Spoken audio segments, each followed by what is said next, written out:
no.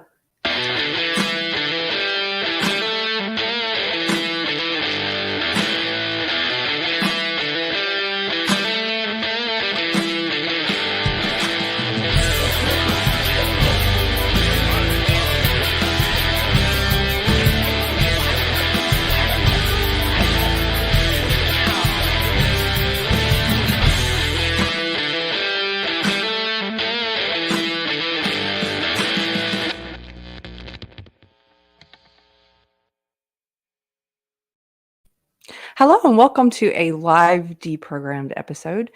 Sorry for the problem at the beginning. I'm learning how to do the countdown before the intro so that we don't cut the intro off, but I forgot to hit play on the intro. Anyway, also the lights are weird tonight. They're doing weird things, so just bear with me. So my guest tonight is actually someone who contacted me and we started talking. He said, we have similar journeys, but to opposite sides. His name is Hunter Avallone. Some of you may be familiar with him, more familiar with him than I am. He's a very big YouTuber and started off doing conservative commentary. So he's someone who has gone from the right to the left. In fact, he's done a video called Why I Left the Right. And I'm not as familiar with him as some of you, but I do enjoy talking to people who disagree with me. I do it a lot more in real life than I do on my channel. And I do want to start having more conversations with people who disagree. And I'll make a clarification right up front for anybody who's looking for a debate. I don't debate. It's just not in my skill set. Usually I'm happy to challenge people's beliefs that I disagree with and offer argumentation and evidence, but the whole style of debate is not usually something I enjoy or am good at. I like watching other people debate. I like watching, what's the guy who talks really fast? Ben Shapiro. He's someone who I think is very good at debate. So that's not what you're going to get from me tonight. I'm just going to try to have a conversation and keep it natural like I do in real life and try and understand a person better. So some people have said in the chat, I saw already people were saying that he's not sincere, that he is a grifter. And yeah, I see some of those chats going by right now. I don't know him well enough. A lot of people get called grifters these days. I just got called grifter today. And grifter, I think you have to define, what does that mean? There are grifters. Grifters are con artists, in my opinion. They're people who are insincere and say things that they don't actually believe so that they can accumulate wealth or fame or power over other people, who are just essentially using ideas or belief systems as a con. There are lots of different kinds of cons, and some people use the ideology one. There are lots of cons in Christianity, for example. In fact, some of the big con artists in Christianity are people that I let them represent Christians for me when I was younger. And so I sort of thought, well, that's what all Christians are like. And it turned out I was wrong. I met some very sincere Christians, and I regretted ever letting the con artists represent what that belief system is about for me. So all of that to say, I don't know if he's sincere or not. I don't know enough about him. So that's why I'm going to talk to him tonight, and we'll see over the course of a conversation. The best way I've found to figure out if someone is sincere is to just talk to them face to face. And since I can't do it face to face, over a video is going to have to do. And even then, sometimes you can't tell. Some people are very good at wearing masks, and it takes a while. And I've certainly been fooled in my life, and I'm sure all of you have, by different people that you've known. And but the best way to do it is just try and get a sense and see if you have any red flags when you're talking to them. So I am going to assume that he's sincere until he gives me reason to believe otherwise. And so we'll see what happens tonight. Sincerity, by the way, is something that I think is very important. And I know friends and people who think that it's not, former friend who thinks that it's not. I, I don't know why, but it's always been important to me. When I was in social justice, I heard people in social justice say things like, your intent doesn't matter. And they would say that when they call you a racist or call you a sexist or a bigot. They'll say, and you're like, oh, and if you're a sincere person, you're like, I'm sorry, I didn't mean to, I'm not trying to, that's not what I mean. I'm not sexist. I'm not trying to say something sexist.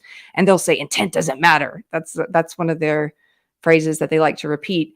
And I think they're wrong. I think intent does matter. And when there are people who I guess who are not woke, who are not social justice, kind of share that belief that sincerity or insincerity is not an important factor, I don't really understand that, because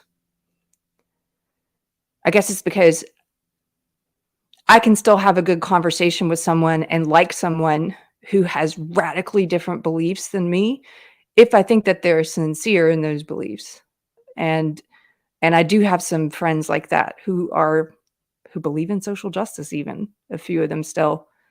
And one of my friends, for example, I know that she's in social justice because she still believes what I used to believe about it. She thinks that it's a belief system for ending racism and sexism.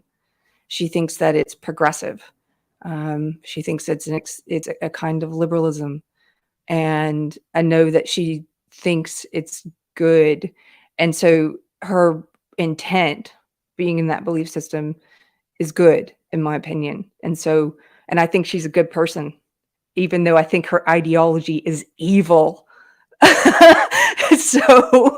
So I think, that's why sincerity matters to me. I would rather hang out with someone who's sincere and has an evil ideology than someone who has suspiciously, like, has all of my beliefs or repeats all of my beliefs back to me, but is a liar and a con artist and doesn't demonstrate that they actually believe those things through their behavior.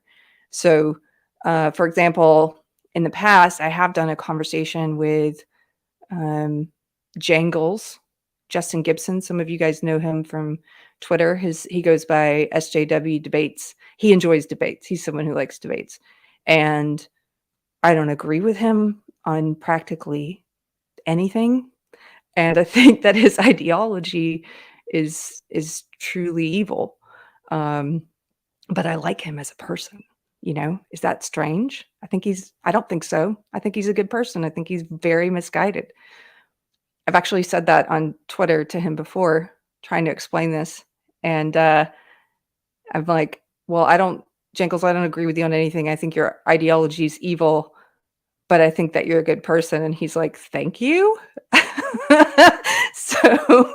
But I'm just being honest. So, let's see. I can go through while we're waiting. So Hunter's going to be he said 10 to 20 minutes late. So it's been about 20 minutes, but we'll give him a little more time. And if he doesn't show up eventually, I guess we'll end this, because I'm not used to doing videos that are just me talking at the screen. I'm used to having a conversation with someone. So I'll go through the chat and answer questions if you want, till he gets here. Oh my goodness. There's a big super chat. I'm trying to find it. Oh, there it is. Thank you, GJJ. He gives $100 and says, are you grifter who knows? By the way, 50% goes to your husband's guitar fund. Oh, thank you so much. That's so kind. I'm not going to tell him that you said it was for his guitar. I'm just kidding. Let's be real, though. 50% goes to YouTube. Thank you very much, GJJ. Yeah, my husband is at a show tonight, and I'm excited to see him later. There is a female trashing you on YouTube. She seems to be insane. Wow, she's losing it. Oh, yes, I'm very aware. We don't speak about she who walks behind the rose on this channel. Yeah, but thank you. a pirate and a good man. Thank you, Doc Savage. Pirate Tomsky is not here tonight. He's very busy. Two Sisters and Some Yarn is here to moderate, so give her a thank you. And yeah, I do have a very good man. Some people were asking in the comments on my last video about the intro music. The intro music for the Deprogrammed series and for Pop Culture series were created by my husband, and very proud of them. I just sort of told him this is what I want it to sound like, and he got his electric guitar and did magic, and then he did some added drums and stuff in GarageBand, and he is going to be putting out a full version of the intro songs. So I'll let you guys know when those are up. I'm very excited. I think the Deprogrammed song should just be a song, no lyrics until you get to the end, and then just say Deprogrammed, like the Tequila song. So, oh, hi! Nina Infinity is here. Oh my goodness, she says, Keri, your new place looks great. Thank you, lady. Actually, you can't, I just kind of threw some stuff up behind me because there's peeling wallpaper, and the part that you guys can't see does not look great yet. It's a construction zone, but it's going to look amazing. The bones in this house are, I mean, they're very good bones. There's just a lot of rotted wood on the outside that we have to replace eventually. We have to replace the whole second floor balcony. And currently, since no one's lived in this house for 30 years, we've had to, like, the first thing we had to do was fix the foundation. And then we added heating and air, because at Texas summers, it would have been impossible to live here this summer without that. And then we've now got a lot of the plumbing done. We're adding 2 bathrooms upstairs. The only thing we don't have yet that I really am excited to get next, like our next, I'm sort of breaking it up into goals because that way it seems it's not as overwhelming. So the next thing that I'm looking forward to, the next goal, is getting a shower. Currently, I drive pretty far away to go to the gym shower, and I'm getting tired of having to do that. It sounds like first world problems, like, oh, I have to drive to the gym. But yeah, so I'm excited about getting a shower here. My husband has gotten tired of driving all the way there, so he just has started showering in the backyard with a garden hose. Fortunately, we live kind of out in the country now, so it doesn't matter. But I was like, yeah, I don't think I want to do that yet until, like, maybe if you hung a shower curtain for me. So there's been some talk about making an outdoor shower, but it'll be nice if I'm like, let's just get it inside. He and our friend David, who is a music producer who works with him, but also a contractor. And David's been spending a lot of time here at our house, and the two of them built the shower frame themselves. I mean, it's pretty amazing. Anthony's trying to do as much as he can himself to save us money, because we have a very limited budget on all the renovations. And so he's been learning all this stuff with David. He did the shower frame himself. They put the shower pan in, and they did some kind of quick set concrete in there recently. We finally got the plumbing done. We had a struggle we had 7 different plumbers, because they would just not show up, or they would start their work and not finish it. And I think from talking to other people, that's been pretty common.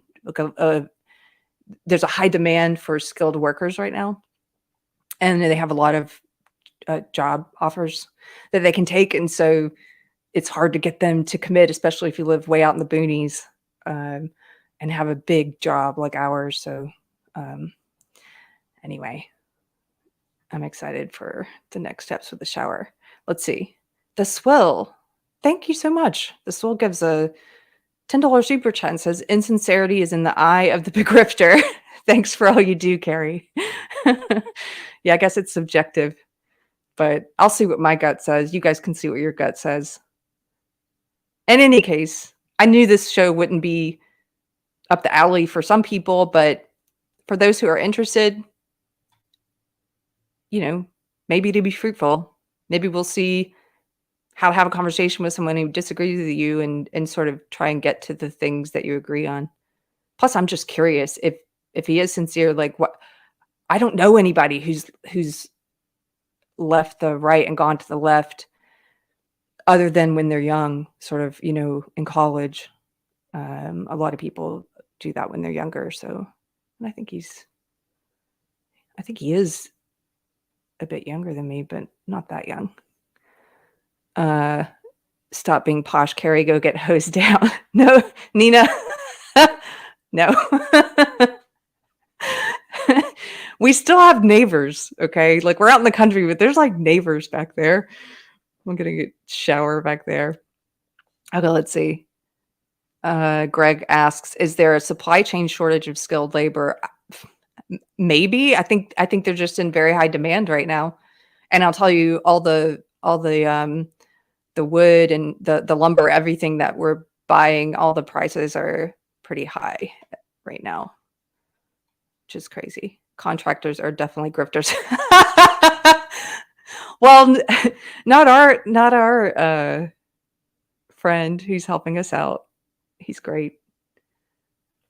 He even stays here on a cot in our construction zone house when he's working on the days he's here. Okay, I think I got all the super chats. So what else? Do you guys have any questions? We can do it doesn't have to be about the show that we're doing tonight. I don't know. This is why I don't do this is why I don't do the kind of shows people do where they're just talking to you at the camera. I'm like, no. I have to have a back and forth like a tennis match where I'm talking to someone, Two Sisters says, OnlyFans account, Anthony showers. Anthony has quite a few fans who might actually go over to that OnlyFans account.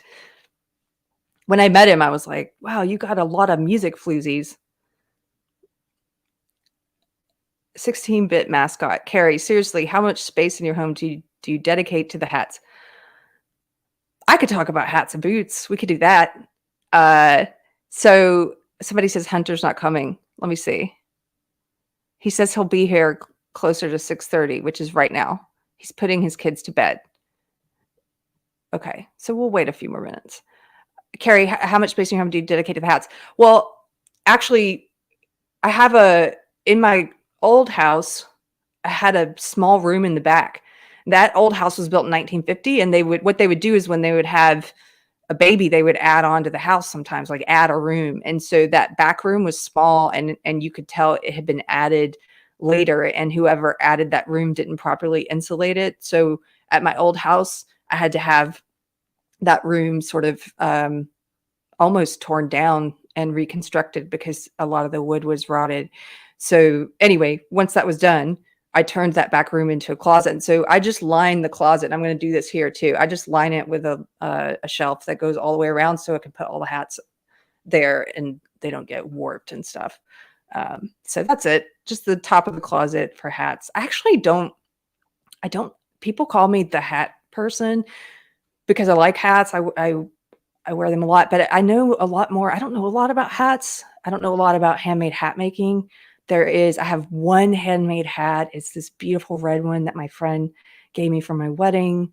And it's from a really great hat maker in Georgetown, Texas.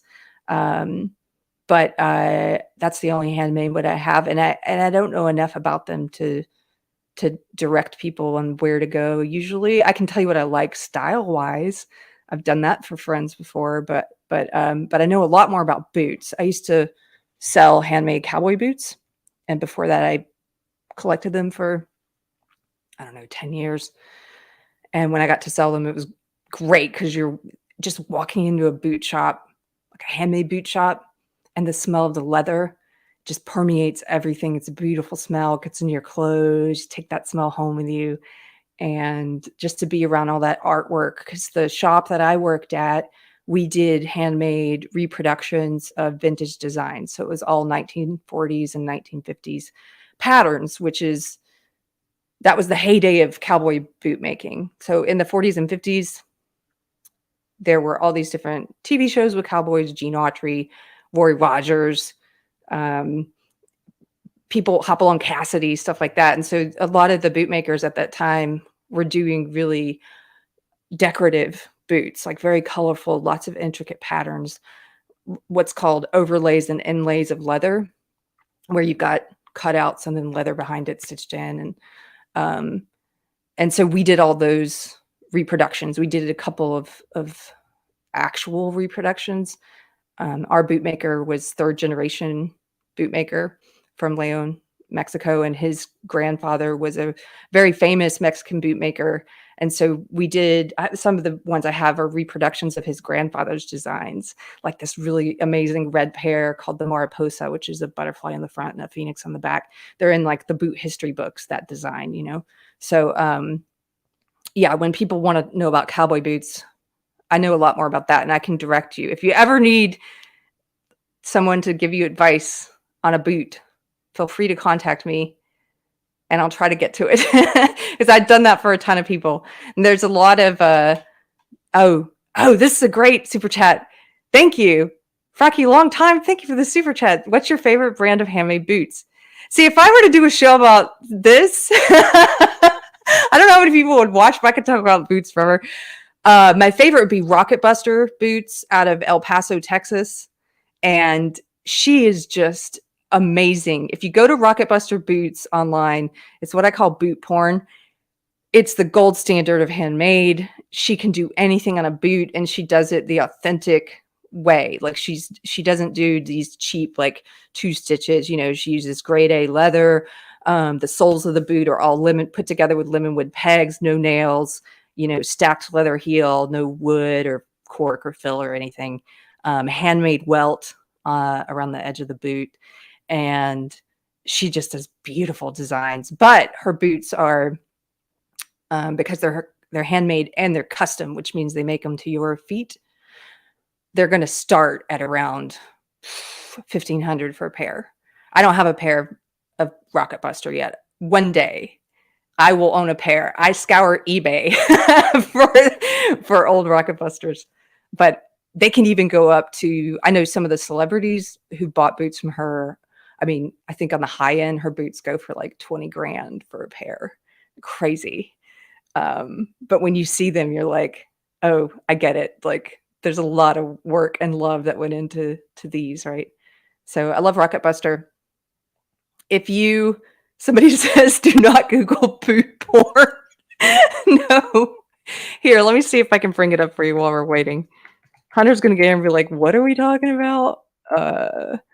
Okay. Let me show you some of this. I don't even you know what? I should I should approach her about getting a sponsorship or something, as much as I talk about, I talk about these boots all the time off camera. Let's see here. I can put this on the screen. Yeah. Okay. Just look at this art. Okay. And they have it all broken down so you can see the different types that she does. So you can go into boots. Okay, let's just pick one. Like, let's pick animals, it's patriotic, exotics. Oh, she does great exotics too. Let's pick skulls and bones. I mean, look at these.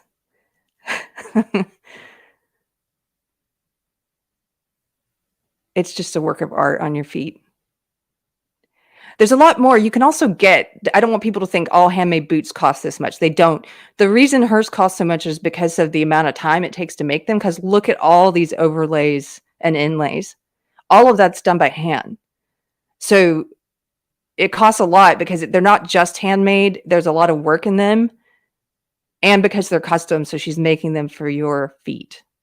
But if you want to get a quality handmade boot, which I suggest if you're ever buying cowboy boots, I would splurge and get a handmade one, because handmade ones last your whole life. You just resell them. And because a good handmade boot is going to, like I said, it's going to be put together with lemon wood pegs instead of nails. And in the sole, it's going to have a steel shank, which is very good for your back. So we actually used to, when I sold cowboy boots, we would sometimes get people who would come into the shop and say, you know, my orthopedic surgeon told me I need to either get surgery or a pair of good handmade boots. And so that's not just a sales line. Like that really happened. People would come in to get handmade boots because it's good for your spine. It puts it in good alignment.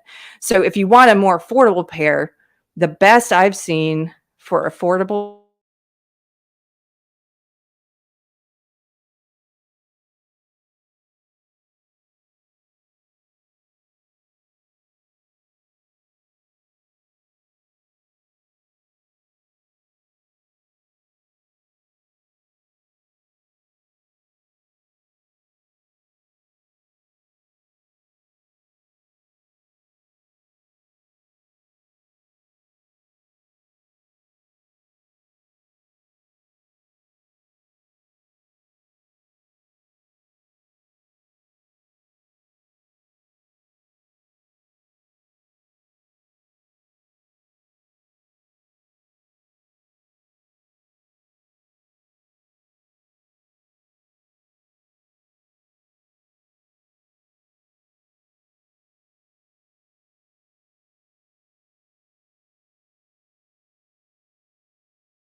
You guys, my power went out and came back. I can't believe that. I'm sorry. I can't believe you guys even stuck around. Ah, I'm sorry. Uh, yeah, I froze. Hopefully, can you see me now? Am I back? I I'm sorry about that. Everything went off in the whole house, and then it came back. Oh, great. Welcome back. And Hunter's here. Okay, so I'm just going to wrap this up. The last thing I was saying, Hunter, while you're waiting, we were talking about cowboy boots to kill some time. And I was about to tell you guys the best, most affordable handmade cowboy boots I've found are a new brand, a relatively new brand called Tecovas. And I think they had a lot of money put into them by Yeti and a couple other places. But they do really quality handmade, much more affordable. You can get a nice pair of handmade for around $200 or $300. It just doesn't have all that really fabulous design work on it. That's how they have the good prices. So time to kick in your generator. Yeah, I do need to get a generator. Okay. So without further ado, please welcome my guest tonight, Hunter Avallone. As I mentioned, he's someone who's gone from the right to the left, and I'm curious about that and interested in having a conversation with him about it. So welcome, Hunter. Thank you. Yeah, so thanks so much for having me on. I'm so sorry that I was running behind too. You know how it is with kids. That's okay. I don't know. I don't have kids yet. But Oh, well, just generally, as a general rule, never expect to be on time, right? right. Well, it worked out because my power went out right before you got here. So that would have happened while we were talking. It would have been weird. So this is Well, good. hey, at least me running late for once was a good thing. That's great. Cool. So I'm just going to start off with, I told my chat a little about you, and the first thing I just wanted to ask you is, for anybody who's not familiar with you, I know there were people in my chat who were kind of like, oh, I don't want to hear from him. He's not sincere. But there are also people who are saying, I don't know anything about him. And I know very little about you. So can you just tell us a little bit about yourself? Like, how did you start doing YouTube videos? And when you say that you went from right to left, can you give us a little background on that, on your Yeah, beliefs? sure. So for most people watching, they probably know that I'm a really big grifter. Basically just go wherever the money is. And if that means like selling out, changing my political views tomorrow, then I do it because it's all about the money for me. Obviously I'm kidding, but a lot of people I seem don't to do think well with that. So satire.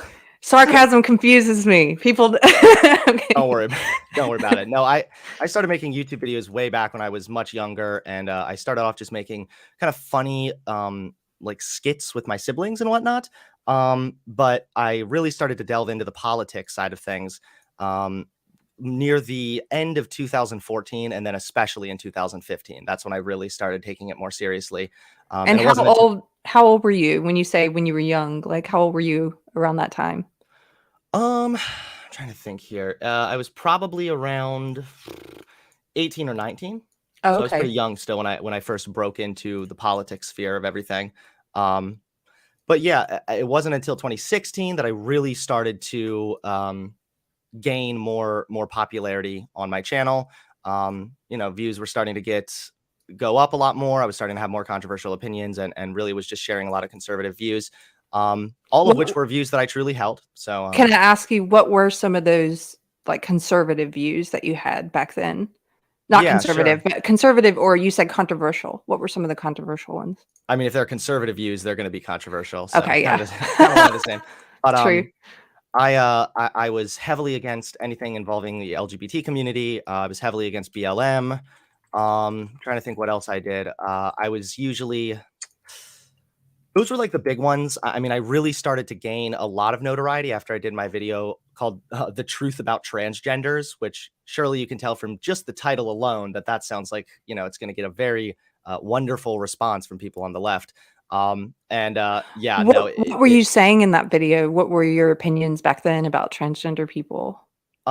Basically I was saying things that weren't really real arguments against LGBT stuff. So I was saying something like, it's not normal or something, which I mean, it's not on a statistical sense, but I mean, whether or not something's normal is really aside the point as to whether or not it's moral or right or wrong.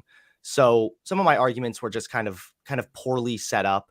I said it wasn't normal. I said that I'm trying to think what else I said, I think but I can understand you there because I actually make this point quite a bit. Is for some reason people we seem to attach a value judgment to whether something's normal or not to some things, but not to others. So if Mhm. you say, for example, it's not normal to have gender dysphoria, I think a lot of people will hear what you're saying is that it's bad or it's that you should treat people who have it poorly or something. uh, or it's inferior when that's not what I think that means. And for some reason, we don't do it with other things. Like if we say it's not normal for Jewish people to be tall, there's no Mhm. value judgment there, right? Like it's not like, and therefore let's treat them poorly, Right, you know? exactly. No, But I definitely can see where you're coming from, and I think that was part of, the problem in my initial video is that I was actually saying that it wasn't oh, normal as a way to further attack, transgender individuals. A lot of it, though, was, I think, just based purely on a misunderstanding. I didn't really have a good concept or understanding of sex and gender and how those concepts sort of work together, but aren't necessarily connected to say per se, like in a causal sense. A lot of it was just kind of a lack of understanding. I definitely thought that the trans community was ignoring biology and stuff like that. Which I mean, even now I can understand why people might have that perspective because I know why I had that perspective. And it was really because I just didn't understand the concepts the way that I do now. so now you don't believe that you don't believe there's a connection between sex and gender, a biological basis or Yeah, well, connection. there definitely is a connection in the sense that, I mean, socially speaking, we apply certain forms of gender expectations and gender roles on people, which are fully socially constructed. But there obviously is a connection because the way in which we go about assigning those gender roles are based usually on when someone's born and looking at their genitals. So it is correlated with biology. But you Um, think it's all social.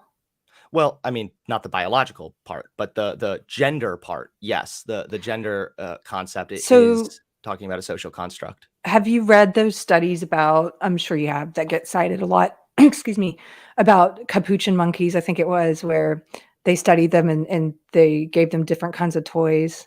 And the female monkeys, the baby monkeys, would gravitate more towards dolls, and the male monkeys would gravitate more towards Hmm. movable, like trucks and things. Have you? Yeah. I mean, I haven't heard of that study specifically, but I'm definitely aware of the fact that um, there have been studies that show that a lot of the times males will gravitate towards different sorts of activities than females will. But the thing is that even if that were the case, I don't, I heavily disagree with the idea that that should somehow be enforced. So, for example, maybe the average male would be more likely to gravitate towards a toy truck. I don't think that it should then be used as you're not really a good man, or you're kind of like a weak beta man if you don't want to play with trucks. Well, I actually agree with you on that. So there's one thing we can put in the agree on column. I don't think there's anything wrong, excuse me, with a girl who prefers trucks over dolls, or a boy who prefers dolls over trucks. So there's no Mhm. moral judgment there. I don't think there's one right way to Yeah. be a man or a woman. So, but let me back up a little, because I kind of got specific when I wanted to hear more of the broad strokes. So you were doing these videos when you were like around 20, you were young, you were Mhm. doing conservative videos on YouTube. Is that when you built up a pretty large following? I was looking at your page. Is that Yeah. when you built most of those followers? It was primarily during 2016, 17, and even 18 and 19. I was really building quite a lot of followers. Primarily 2016, it was kind of interesting because although the anti-feminist wave was massively like happening in 2016, I started making anti-feminist videos, and it was the complete reverse.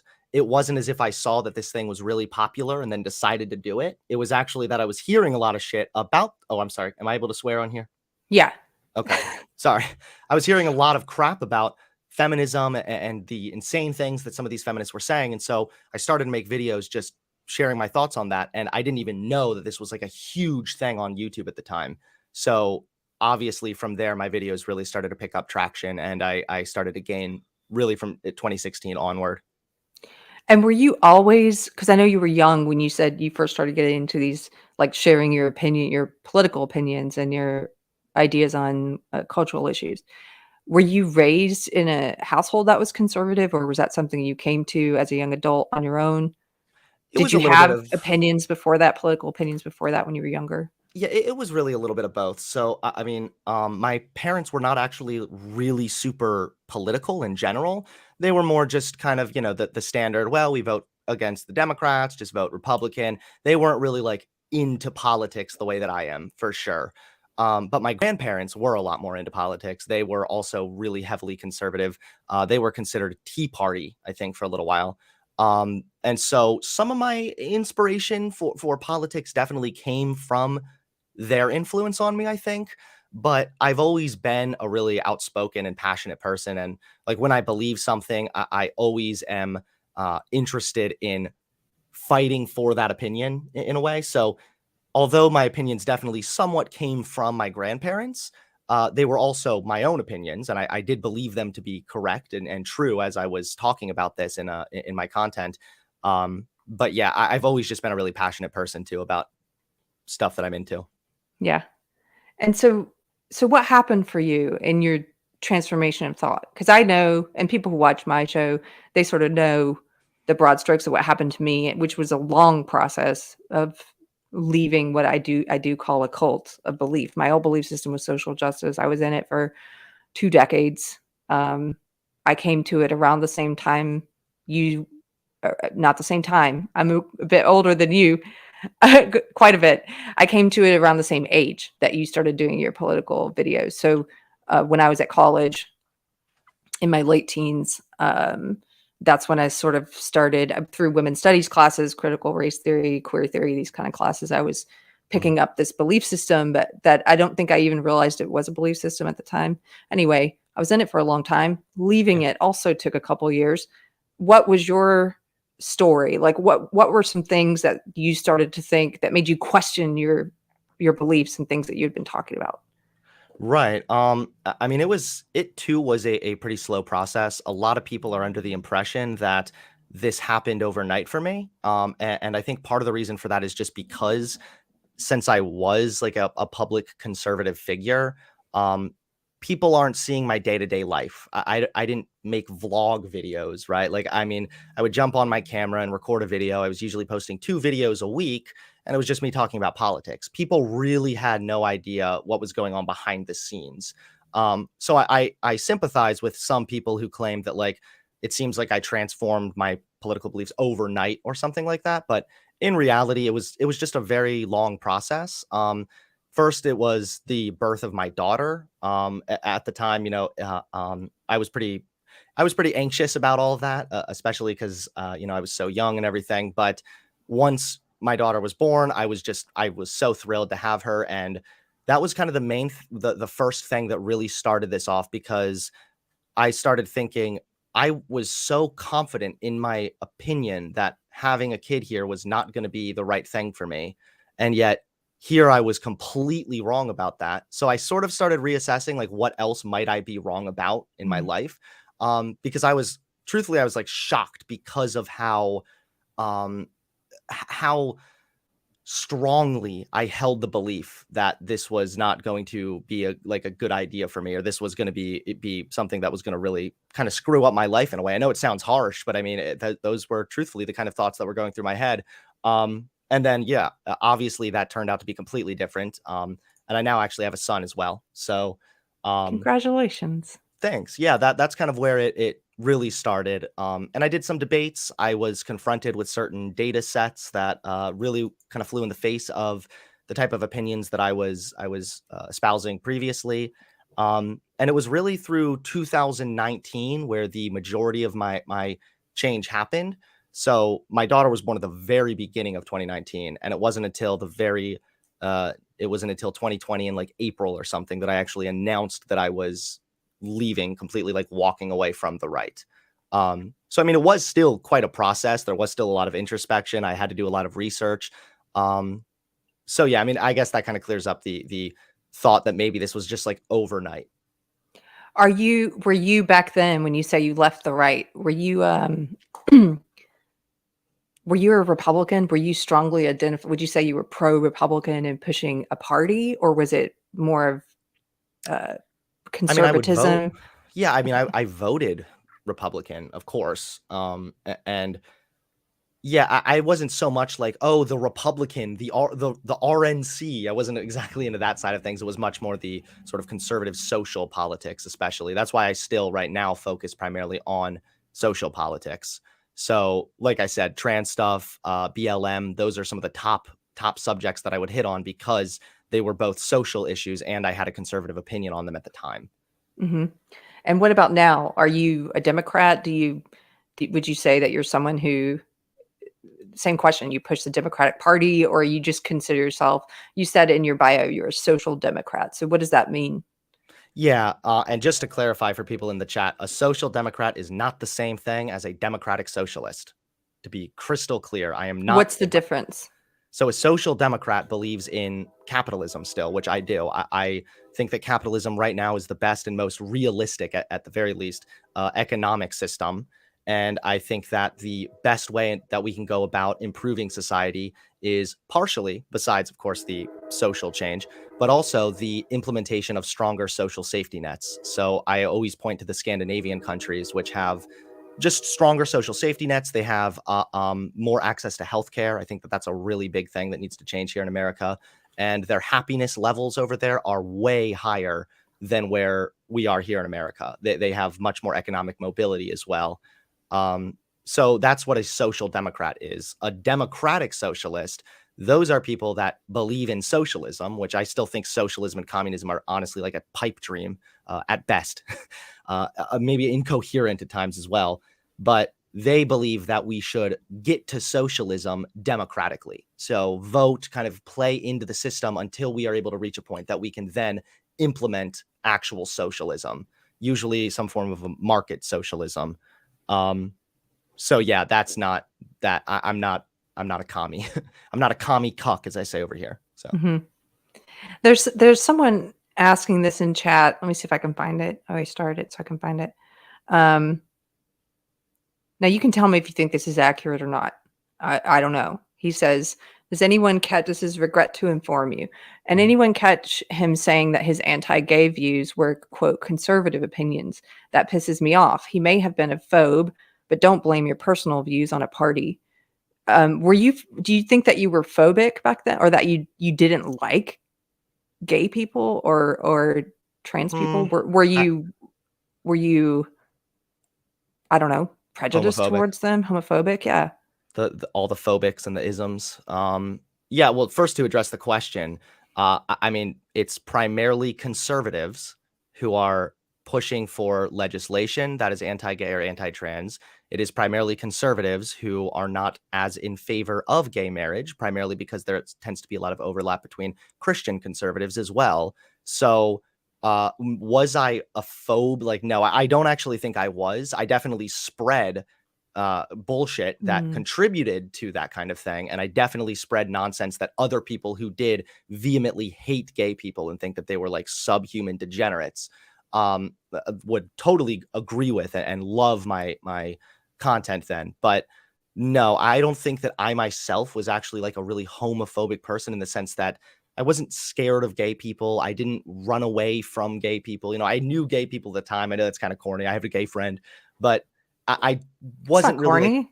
I wasn't really like a personal homophobe, but I would say that that's almost irrelevant because the content that I made and the type of bad ideas that I furthered um, led to far more homophobia to the point that whether or not I was actually personally a homophobe is almost irrelevant.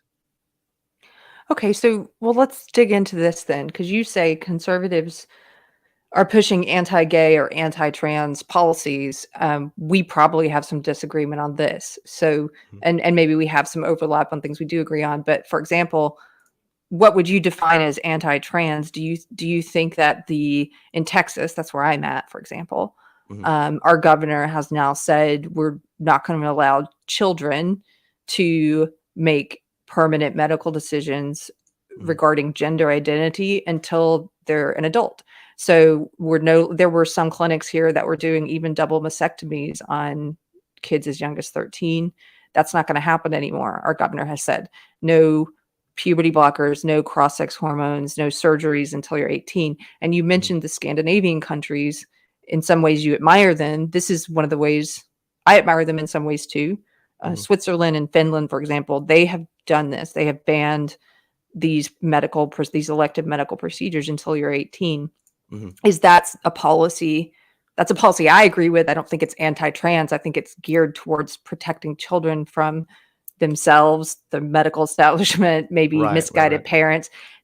Is that legislation or that you would consider a policy that you would consider anti-trans?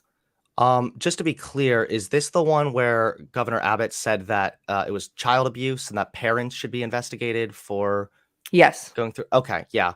Um, to be honest, I'm trying to take a more like empathetic approach here too, because I can honestly see it from the conservative standpoint.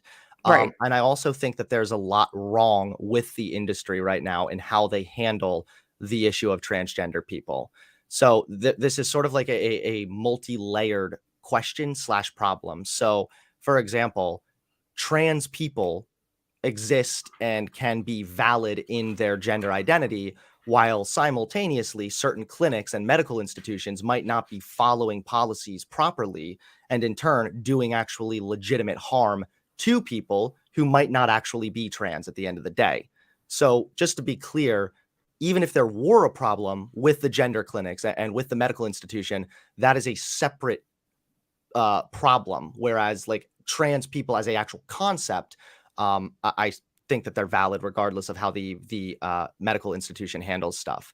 But What does that mean though? They think that they're valid. like Like I would believe that yeah, people are saying that it's valid. Here comes the buzzwords. No, not at n- all. This means that I validate their gender identity and I believe that they are the gender that they say they are.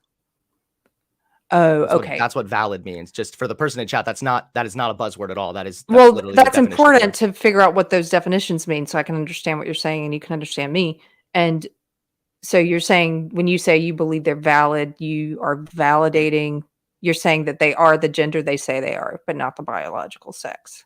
Is that right? Well, they are the biological sex. That's not an identity. So if somebody came to me who was biologically male and said, I identify as a biological female, I would say, no, you're not a biological female, because your biology is a fact of the matter and it's irrelevant based on how you identify. Because again, it has to actually be a form of identification for it to be something you can identify as or identify with, right? So female is not a form of identity, whereas man and woman, based on the social collection and characteristics that we assign to people, that is a form of identity. And so it's definitely, I understand how it's sounds really complicated, but I mean, there are a lot of identities that we accept just off of people's word. I mean, I like to bring up religion a lot, which with the one caveat, of course, being that you can change your religion, where it's a little bit harder to change your gender identity. That's why conversion therapy and whatnot has never really worked. But I mean, if somebody comes up to me and tells me that they're a Christian, I have no way of really knowing that. I can't verify this. So I take them at their word for it at the end of the day. But the thing is that just like trans people who, if they identify as a woman, odds are they're going to be taking steps to try and present themselves with some kind of an understanding of what cis women present themselves as. So similarly, Christians, I don't know at the end of the day if you're really a Christian or if you're really not a Christian, but I can also look for signs to indicate that. So you might go to church every day, or excuse me, every Sunday. You might have a Jesus shirt. You might have a Christian or a cross on your wall. I don't look at those things. You don't look at those things? No, because well, before you got here, I was trying to explain to people, well, grifter, for example, since that came up in my chat where they were like, oh, don't talk to me, he's a grifter. And before you got here, I was saying, well, grifter, it means something. And I think there are grifters. I've met a few. You and I probably agree on who some grifters are. Yep. In my opinion, they're con artists. And so they're people who are saying things, they're saying ideas and beliefs that are not sincerely their own in order to attain money or fame or power over others. Exactly. And you've got those in Christianity, you've got them in woke, you've got them in anti-woke, you've got them in any belief system. Mm-hmm. And so it really comes down to me to sincerity. And so I look to behaviors, I look to the way people carry themselves in the world to see what they believe, because I've gotten to the point where, like you, I'm sure, and like other people, I've been fooled by the words people say. And as I was saying before you got here, I would rather hang out with someone who's sincere and has a totally different belief system than mine, even if I think their belief system's evil and I tell them so. And I do think social justice is evil. That's my opinion. But I know good people who that is their ideology. And I know that they're in it with sincerity and they believe that it's good. Yeah. And I would rather hang out with them than with people who say the beliefs that I hold to me, but demonstrate with their behavior that they don't actually believe anything they're saying. Right.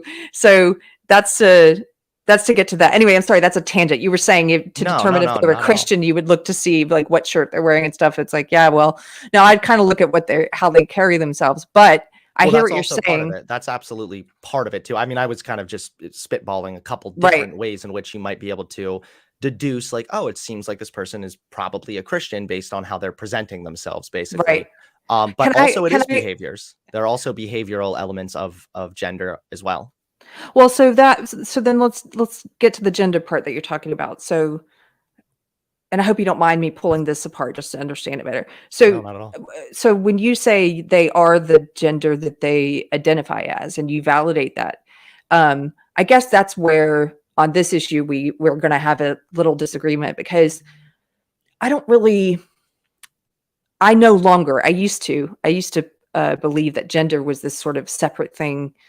This definite category that's separate from sex. And now I don't really view it so much as a category. I just kind of view it as aesthetic choices or how you like to present the things that, and I know several people who have gender dysphoria. some who call themselves trans, others who, for reasons that are important to them, call themselves transsexual instead of transgender. Yeah, sure. And I do believe that they have great discomfort Mhm. living life as the biological sex that their body happens to be, and they've I'm trying to think of a couple of people I know specifically. Well, that they've tried different things, and that this is the one thing that relieves a lot of that dysphoria for them, is to present as the opposite sex. Mhm. And I understand that. I don't think that means that I'm validating that they are that gender. Maybe you would say I am. In fact, I've been called a trans enabling Pharisee recently Wonderful. for in some cases I will use a person's preferred pronoun. For me, it comes back to sincerity. If there's someone who, they're not trying to force me to pretend that they're the opposite sex, and they're not Mhm. trying to control my language, and they're not trying to push this what I think has become very common now, this idea that gender dysphoria is normal, or something that all kids must grapple with and figure out for themselves. If they're not trying to push that on kids and push that ideology on children, then I don't have a problem respecting, what they're asking. So Sure. that we may disagree on that, maybe we overlap, I don't know. I But mean, the thing that I would want to ask you is you seem to be willing to acknowledge. Oh, sorry, I clicked something on my screen. You seem to be willing to acknowledge that there are, in fact, people who have gender dysphoria and are yes, of struggling with a course. very real discomfort. My Of question is, course. what should be done when children have that as well? Well, I think for children, we should do what we've done until very recently, which is a lot of therapists were working with kids, first of all, to see if there was some underlying issue that wasn't being addressed. There is a high um, incidence of kids who have autism who are claiming to be trans now, or to have gender dysphoria. There are kids, sometimes not just kids, but adults who have personality disorders who are Mhm. claiming to be gender dysphoric. And, you know, it used to be that you would kind of try and go through everything else that you could to find a solution or find a root cause before you would say, okay, let's make permanent decisions regarding your body, your sex organs, your development, all of that stuff. I Um, totally agree with you, though. So the thing is that there are going to be instances where somebody might be confused, or a child, even more specifically, might be confused in thinking that they have gender dysphoria. And this is sort of where I try to handle that, or I try to approach this with the most objective stance that I can. And objective, I mean like non-biased, which is that this is something that needs to improve when it comes to the gender clinics. Right now, it shouldn't be that you're able to just, and it largely isn't, to be clear. You shouldn't be able to just walk in and claim you're trans and then start with treatment. Usually what happens, or at least according to the actual transgender institution, the World Health, not World Health Organization, I forget, it's WPATH for short. They issue the standard guidelines that should be followed, which says that there should be no permanent surgery done until you're the age of 18 minimum, that you need to have persistent gender dysphoria for a minimum of 6 months consistently before any other action besides maybe like social transition is taken. So those are standards that I think are really good. Obviously, I don't want anybody having a permanent life-altering surgery done before they're the age of 18. I would oh, totally agree with okay. that. And Okay. but that is the standard. That's actually the guidelines from WPATH, which is the World Transgender Organization that issues those guidelines.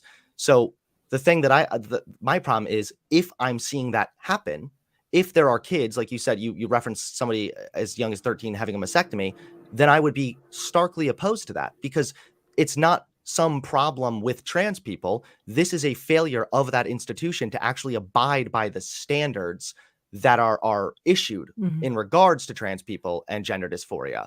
Do Um, you agree that there's a somewhat of a there's a social contagion now happening, where there are a lot of these kids, especially, who are saying, well, I'm trans too, that there's an element of picking this up from mhm.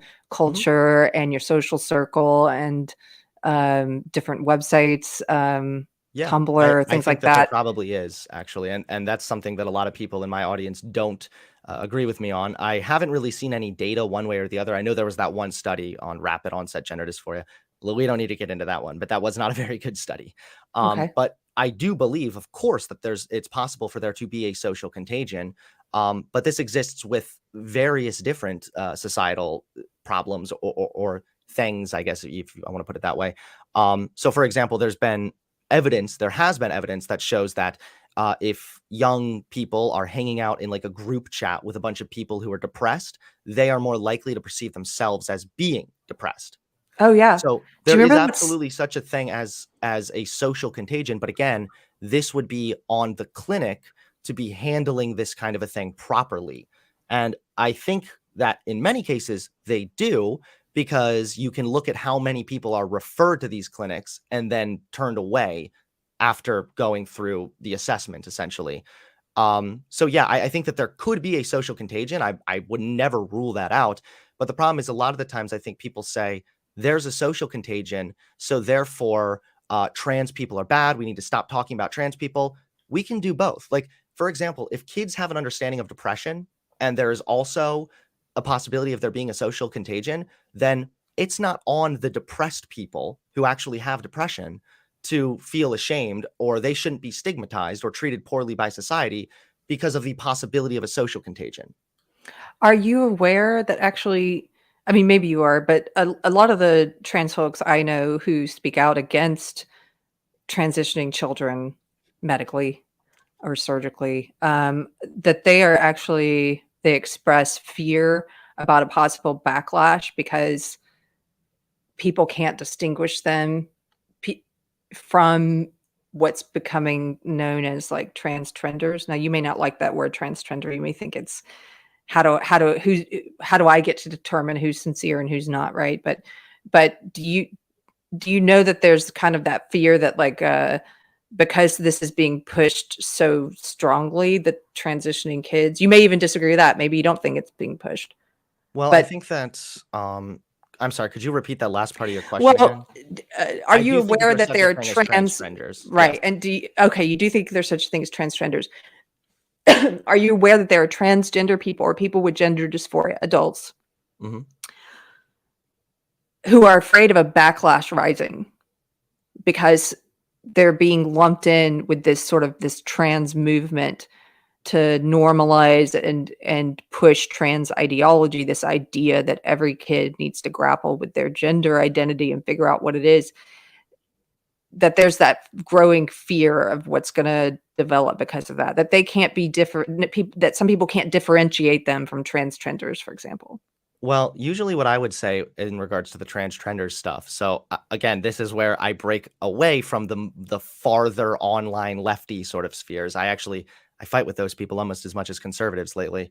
And I would say that the trenders more fall into the realm of neo pronouns and the neo genders. It really pisses me off when somebody says like, "Oh, I'm tree gender because I like trees." I'm like, Mm. wait, if you're going to identify as a woman, there needs to first exist the social construct of a woman as far as that identity for you to identify as. And that's usually on a spectrum of masculine and feminine. There's something you're identifying as or with, where like, how is a tree masculine or feminine? Like it doesn't even fall on a spectrum of masculinity or femininity, right? And a lot of the times people, if they say, well, actually it does, I would then say, I thought you guys want to lessen the amount of gender in society. Now you're putting gender on everything. Now you're saying even fucking trees are women or men or masculine or feminine. So those people I would say are definitely more in line with the trenders. What I don't think that there are people, or there might be, but I would not be comfortable trying to judge which people are trenders if they are honestly just identifying as a man or identifying as a woman. And the other thing is that surgeries and medical intervention should not be taken in, or shouldn't be done if this person doesn't have gender dysphoria. So it's possible that somebody might identify as a woman and be comfortable with their biological makeup differing from the gender that is usually correlated with their biological makeup.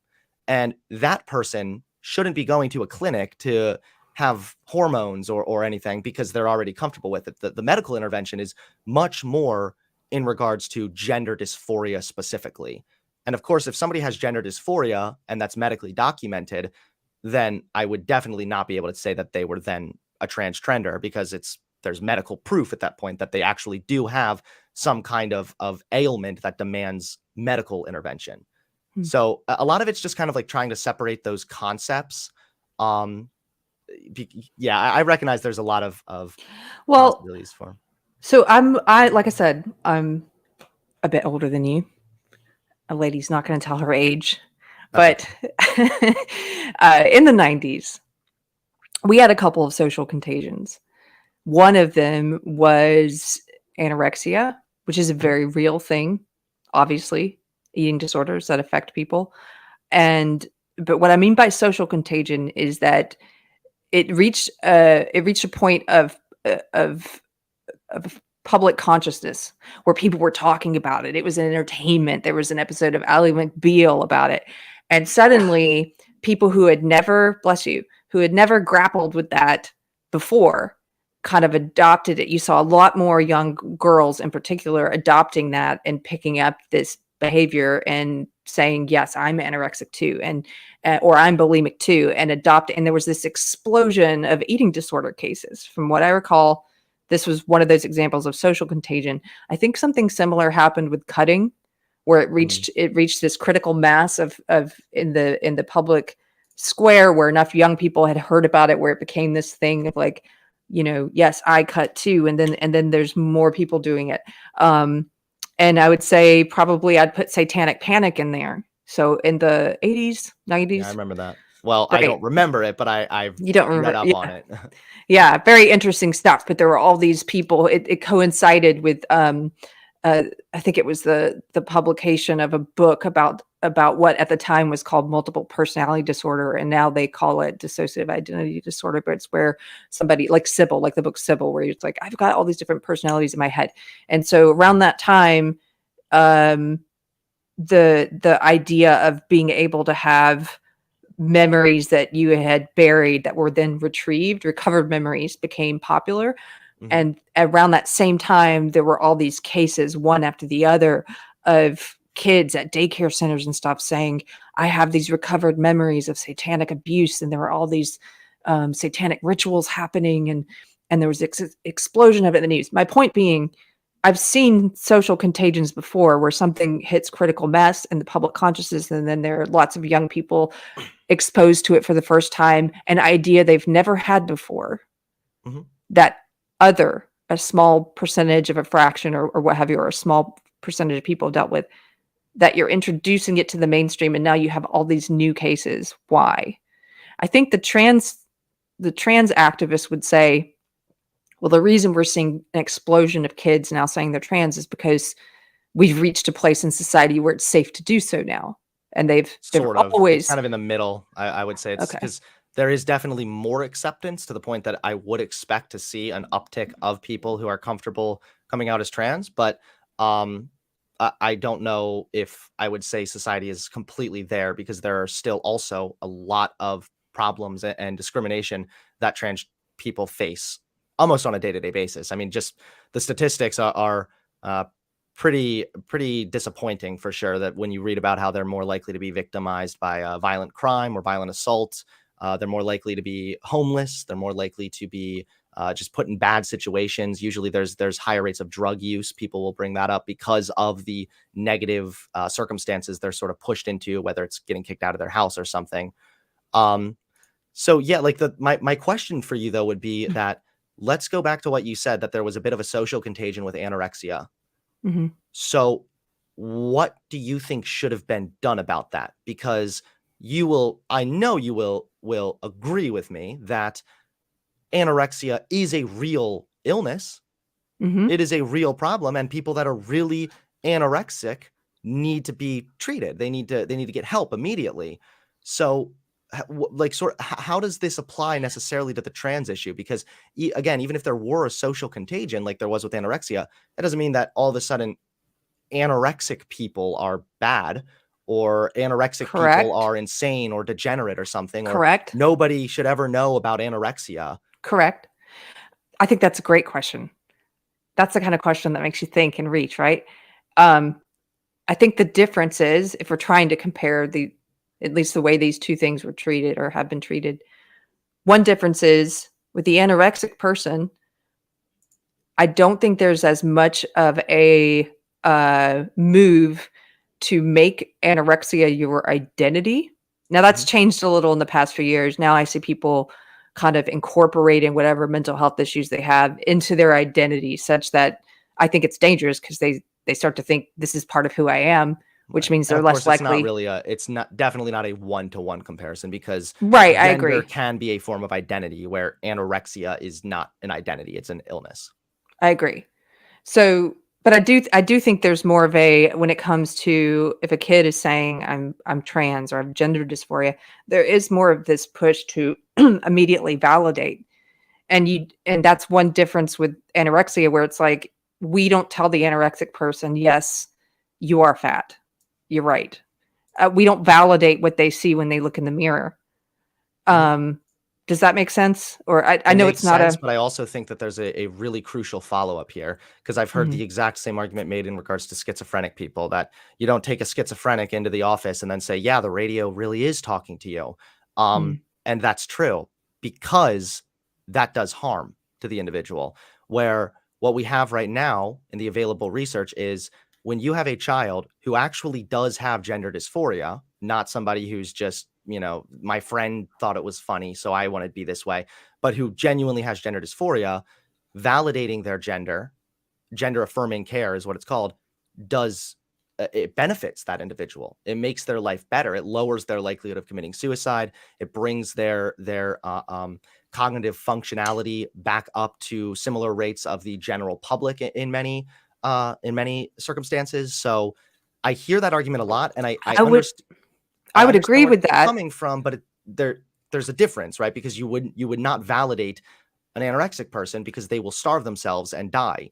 By not validating somebody that actually is trans, then you are actually doing harm in that case, because you are making it more likely that they will commit suicide. That 100% raises the likelihood of them committing suicide.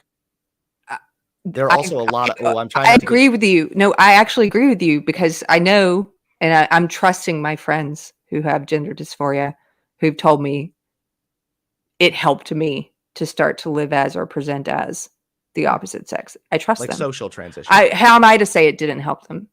I don't know. But what I would argue is that we're doing a lot of harm currently with kids who are not gender dysphoric, truly, who are caught up in this social contagion, who might have underlying issues where they don't feel like they fit in. But that issue, I just finish this point? And I think that because of watching the stories of people who've detransitioned, which for some reason seems to affect more women than men. There's more biological women who are saying, I regret transitioning, those videos that you can watch, anybody can watch them on YouTube, Reddit, that the harm that we're allowing them to do to themselves as kids is a great harm. And is there not some middle ground where, if a kid comes to a gender clinic, you don't immediately validate and say, you're right, you must be this other gender? Is there not some middle ground where it's like, let's pull this apart? Like, shouldn't the therapist explore underlying issues first and figure out what's really going on before they tell the parents, start calling the kid the other pronoun immediately, start, validating immediately? What I'm seeing, that's what I'm seeing. I know it's anecdotal, but I'm in a lot of Facebook groups that are for parents. One of the biggest ones is called Parents Supporting Parents of Trans Kids. I think it's like 17,000 people or something. It's pretty large. I'm in some other ones, and I just kind of like to see what's happening in this area. And there's a lot of this sort of immediate validation without considering any other avenue. Well, and this Yeah. is assuming that they're going in and essentially getting a diagnosis, right? Because again, you wouldn't have any kind of medical intervention if you didn't have gender dysphoria. So if you had somebody like a kid who was genuinely a victim of social contagion, and they said, my friend is trans, so I think that's cool. Uh, like that wouldn't qualify them to have any kind of medical intervention whatsoever. So there's that. And then as far as like just instantly validating them, they would again have to be diagnosed first. And that diagnosis takes time. That usually you have multiple therapists that weigh in. You usually have family doctors or therapists. Again, this isn't like my little Timmy played with a Barbie doll, so now we got to take them into the gender clinic and have their penis cut off. Like, this is a much larger and long, drawn out process where, again, you have to be showing persistent gender dysphoria for a minimum of 6 months. So, But what about with the parents? So, like in this group, there's an orthodoxy where they are told in the group for parents, these parents supporting other parents, and the parents who don't behave in this way, in the way that they're told to in the group, get booted, so they don't get to hear more of the advice. But the advice is very, our way or the highway, and it's immediate validation before there's a diagnosis or anything. I'll give you just one quick example, and maybe you agree. Look like.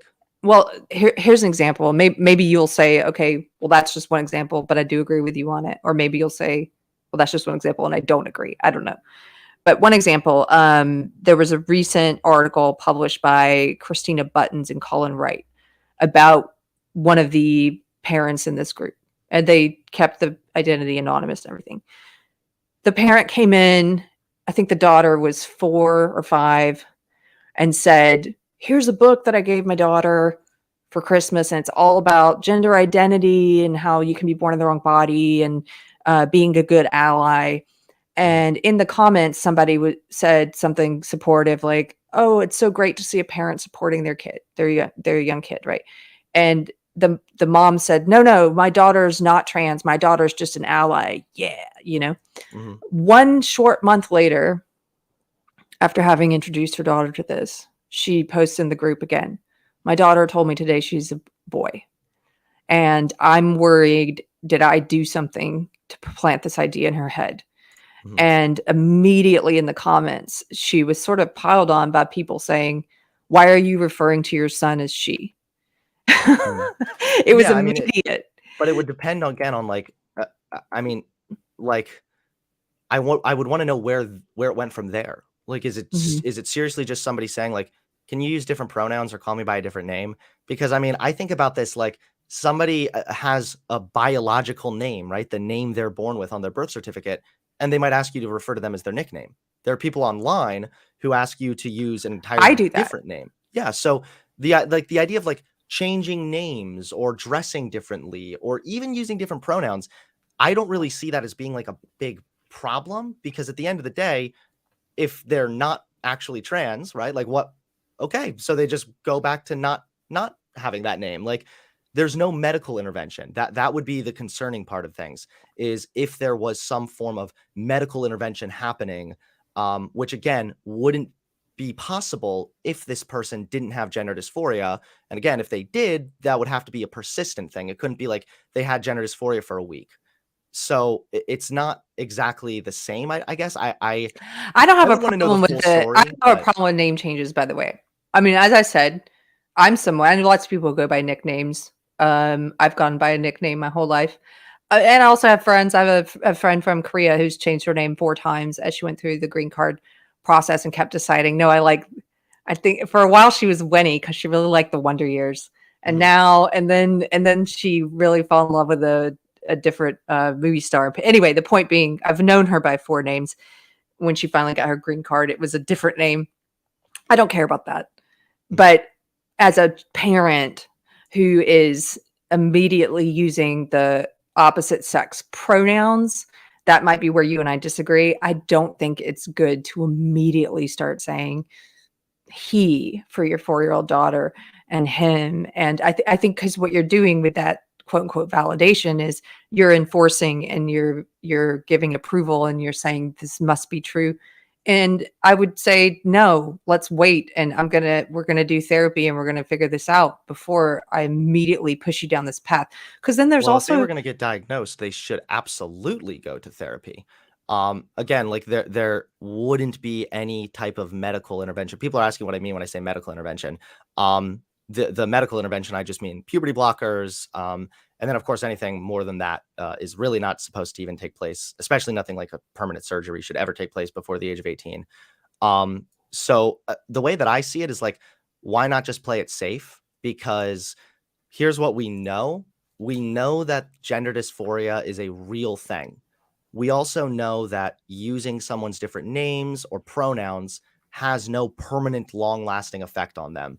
But what we do know is that if you refuse to validate somebody who is trans, and again, by validate, I don't mean take them to get a surgery. I mean, validate them, just pronouns, their name or whatever, then you raise the likelihood of them committing suicide. That is just a fact of the matter. The fact of the matter is when trans people are accepted by their parents, their likelihood of committing suicide decreases by a staggering amount. So the way that I like to play it is why do it that way? Why not be better safe than sorry? well, my opinion is the same in terms of why not play it safe. What's different is we have different definitions of what's playing it safe. Because why not play it safe and not immediately validate? Well, Because of the what great, would immediately validate? What's the well, harm in that the could come from case that? of that woman, for example, who immediately is being told, call your 4-year-old he, right? Mhm.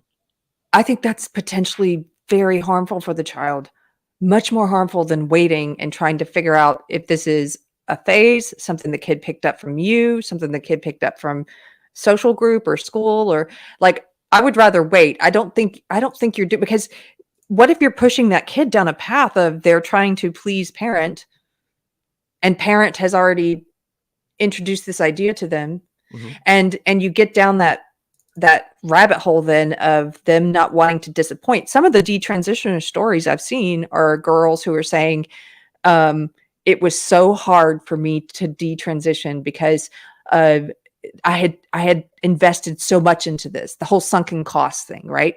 Where you've gotten your whole friends and family on board. In some cases, you've become sort of a poster child for if you have like a parent who's really into um, publicly doing posts where their identity becomes wrapped around being the parent of a trans kid. You've got all these different people invested and you've made a big deal out of it. And maybe in some cases it was hard won to get them to support you. And then to say, I made a mistake, how hard that is because you're down so far down that path. And one of the girls I talked to actually interviewed someone a year or two ago, Mhm. Helena. And she said in her case, it wasn't just that she had invested so much, it was also that when she started talking to her therapist about how she thought she was wrong and she wanted to detransition, her therapist discouraged her. Her therapist said, "No, this is the phase." you That's know, the problem, though, is like that. and That's yeah, although it is anecdotal, and I'm not just gonna like I write know. it off and hand wave it as anecdotal. That would be a complete violation. Like if the therapist is encouraging them to be any form of an identity that they are not, even if they're saying they're not trans, they think that they're actually just cis, like everybody else, or like the general public. Then if the therapist encourages them to pursue some kind of a treatment still, that would be a massive violation. And that therapist should be fired immediately. Like if that Well, story is true, yeah. they should absolutely be fired immediately. But the problem is that again, I don't know why you would not just play it safe in regards to if you have a child who's like 9 or 10, right? Like, let me just read this quick blurb here. This comes from the Endocrine Society.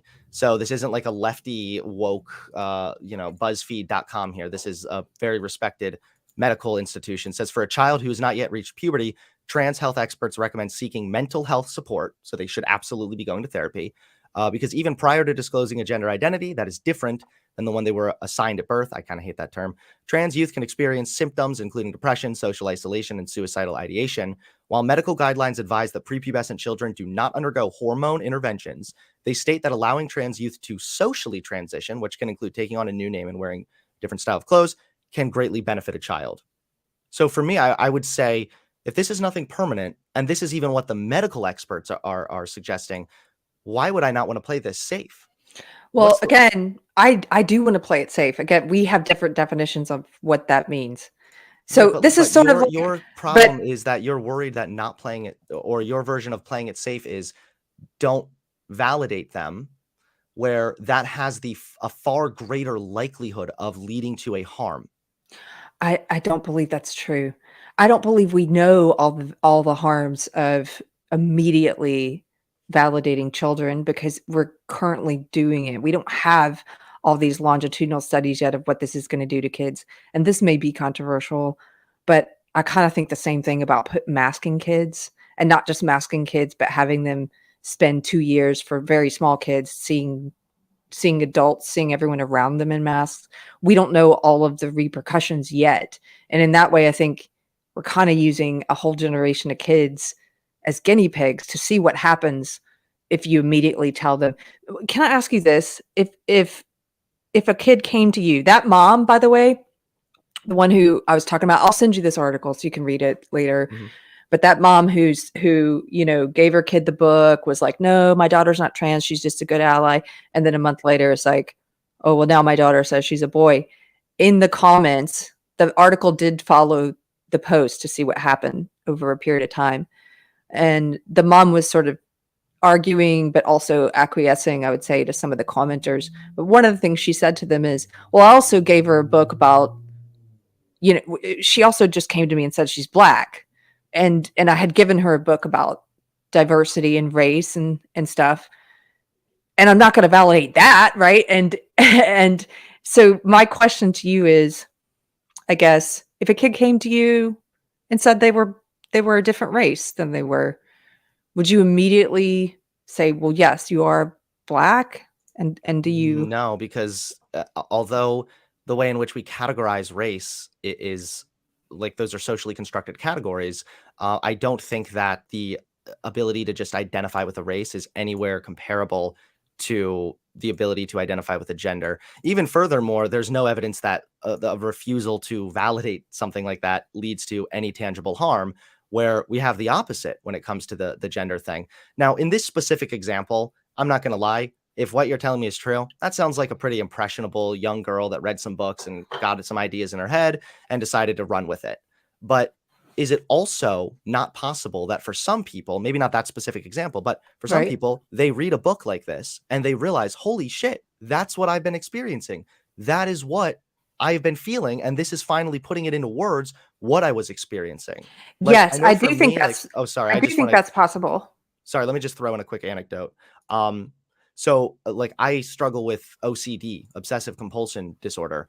And it wasn't until I was much older that I realized there was a whole other level of OCD, which included like intrusive thoughts led by a lot of anxiety and compulsions and whatnot. And it wasn't until somebody mentioned something actually at work that I looked it up and I started reading it. And I was like, holy shit, this is exactly what I've been dealing with. So it's conceivable that maybe somebody is reading a book or learning about these concepts and that actually does apply to them. Like, I is that agree. also possible? Yes, of course. I agree. That's possible. I just think there's a higher, and this is maybe the root of our disagreement again, is I think there's a much higher incidence of people being impressionable and sort of identifying with something that may not be their root problem, but it's trendy and you're going to get immediate support and validation by saying this is the issue, this is the root of my issue. Like if you're a girl and you're tomboyish and um you don't fit in with the society's idea of like the correct way to be a girl, to discover, and maybe you have other underlying issues. Maybe you have autism, or maybe I mean, wouldn't that be up to there's the therapist though problems. to determine? Exactly, but I think a lot of the therapists have been corrupted. I mean, there's a therapist. You should actually talk to this I don't guy. know. I think I'm gonna have to Um, push back on this a little bit because although okay, it is but true that some therapists don't do their job well, and sure, of course, there is such a thing as a corrupted therapist. This idea that like they're all corrupted is just I don't that think takes they're a level of all corrupted, but I think a lot of them do you think the are. majority of them are corrupted? I think I might think the majority of them are. That's what I can't get Okay. behind that, because like therapists are required by law to be abiding by certain standards. And if the Endocrine Society is saying that these people need to be seeking mental health support from a therapist, then that process also would include the snuffing out of maybe there is another issue here. Maybe you are autistic and you don't quite understand what it means to have an internal perception of yourself a certain way in regards Right. to They should gender. be doing that. Yes. I But agree. that is what happens, at least according based on what my understanding here. And I know that there are scary stories about the opposite happening, but for every story you have of somebody who said, my therapist, they didn't even ask any questions, they just instantly started pumping me full of irreversible drugs. There are dozens of stories from people that say, I've been suffering from gender dysphoria for years on end, and no matter what I do, I am not able to get a diagnosis from my therapist. So I hear you. I disagree, but I hear you. I just shared with you that article. If you want to read it later, I'll put it in the chat too. I was wrong. Apologies. It was a 7-year-old, not a 4-year-old. There's a lot of them I've been reading, but anyway, there you go. But that's for later. Can I just share with you? Maybe you've heard this, maybe you haven't. I interviewed this therapist recently, Jake Whiskershin. Mm-hmm. It's spelled like whisker chin. That's how you remember it. Whiskertion. That's how you say it. Anyway, one of the things he was telling me about is that therapists are now, he's a therapist. He's like, we are told now by the APA that not only should we validate what the child is saying or what the person is saying who comes in for treatment when it comes to gender identity, but that we need to validate whatever diagnosis they're saying. So, for example, he was saying if you have a patient who is displaying characteristics of, let's say, borderline personality disorder, and you start to broach the subject with them that this might be your diagnosis, and they say, well, I don't like that diagnosis. No, I'm here for depression. I want you to treat me for depression. That they're now being encouraged to validate that own, like that self-diagnosis. Have you heard this? I have not heard that. I'm trying to look it up actually right now. APA therapists validate any mental illness. I don't know if you'll find if it that way, were the but case, like yeah. this would be a gross overstep of the whole point. Maybe people are pointing out actually made a good point in your chat. I think I might be conflating therapists and psychologists a little bit. But again, psychologists also are there to act as a therapist. The only difference is they have the power to also diagnose and prescribe. So if that were actually the case, then that would just be way over the top. I'm definitely going to look into it. But yeah. I don't see anything right now. I'm looking for it, and I don't see. If you ever want to talk to him, I'll introduce you because you guys might have a very interesting conversation. But also kudos for being able to follow my chat. I'm focusing too much on listening to you, and I can't. I'm the kind of person I can't do a phone call when I'm driving, or I'll go the wrong way. So I'm kind of like that with this conversation. I'm like, I can't look over there right now. I'll get distracted. But anyway, okay. Well, we kind of went down this trans rabbit hole for a while, and I think we identified some of the places we agree, which it surprised me. We agree on more than I thought we would, and then the places where we disagree. Can I ask you about one of the things you said when you started to change your views? You said back when you were younger and you did this, you talked a lot about cultural issues, and I do as well. I have a certain opinion about BLM that you may not share. I don't think that they're sincerely trying to do anything for Black people. I do think a lot of people who support them are. A lot of the people who give money are. A lot of the people who show up for the protests are. But I think the people who are leading it, the architects of pushing this organization, I just don't think they're. I don't think they're sincere, and I don't think that they're actually constructive. I don't think they're doing anything positive. Mm-hmm. You probably disagree with all of that, but maybe you didn't used to. Can you tell me about your shifting opinions on BLM? Sure. Actually, I apologize for jumping back to this rabbit hole one more time. Oh, that's okay. I did find something that seems to contradict the story that guy told you, because I have an APA document here from 2021 giving the guidelines for psychologists. And it says psychologists are mindful of the principles and importance of evidence-based practice. Psychologists strive to maintain and enhance their knowledge of the research. Psychologists endeavor to conduct assessments that are appropriate for the setting. So, I mean, these are just 3 of the guidelines thus far. There are 10 of them entirely. And none of these say anything in regards. Maybe I'm looking at the wrong page. So I would be more than happy to see what that guy was talking about. But nothing here has anything to do with like, you must validate this person. In fact, it seems to be the opposite. They're talking about conducting assessments and being mindful of evidence-based practice, which would mean that if somebody came in and just said, I'm depressed, so now start giving me depression meds, that would be completely against the APA guidelines. Okay. So I could be, maybe I'm reading the wrong page, but this is what it appears to be, at least according to last year. Well, feel free to drop that in the chat for people to read. Okay. But I do think you should talk to him, because I'm not the person to. This is something he was telling me about during an interview, so I'm not really the person. That's not my field of expertise, and I'm not prepared to say, here's where you can find what it is he's talking about. So yeah, and like I said, I could very easily also be wrong, because I mean, this is just the guidelines I found. APA guidelines on evidence-based psychological practice in healthcare. So I'll put this cool. here. But sorry. So tell me about your evolution of ideas when it comes to your opinion about BLM. Yeah, so it's kind of like there. I know I keep like, it's probably kind of cringy that I'm always like, oh, there's multi-layers here, but like there is such a thing as like the BLM company or the organization, like BLM Incorporated. And I don't really follow much of that organization. The only thing that I know is that they seem to be honestly really scummy. And I heard briefly about that controversy with the one lady using the donations to apparently purchase a house. I haven't looked into that anymore, so I could be wrong there. But I think it was 5 houses. I think. Was it 5 houses? Okay. Yeah.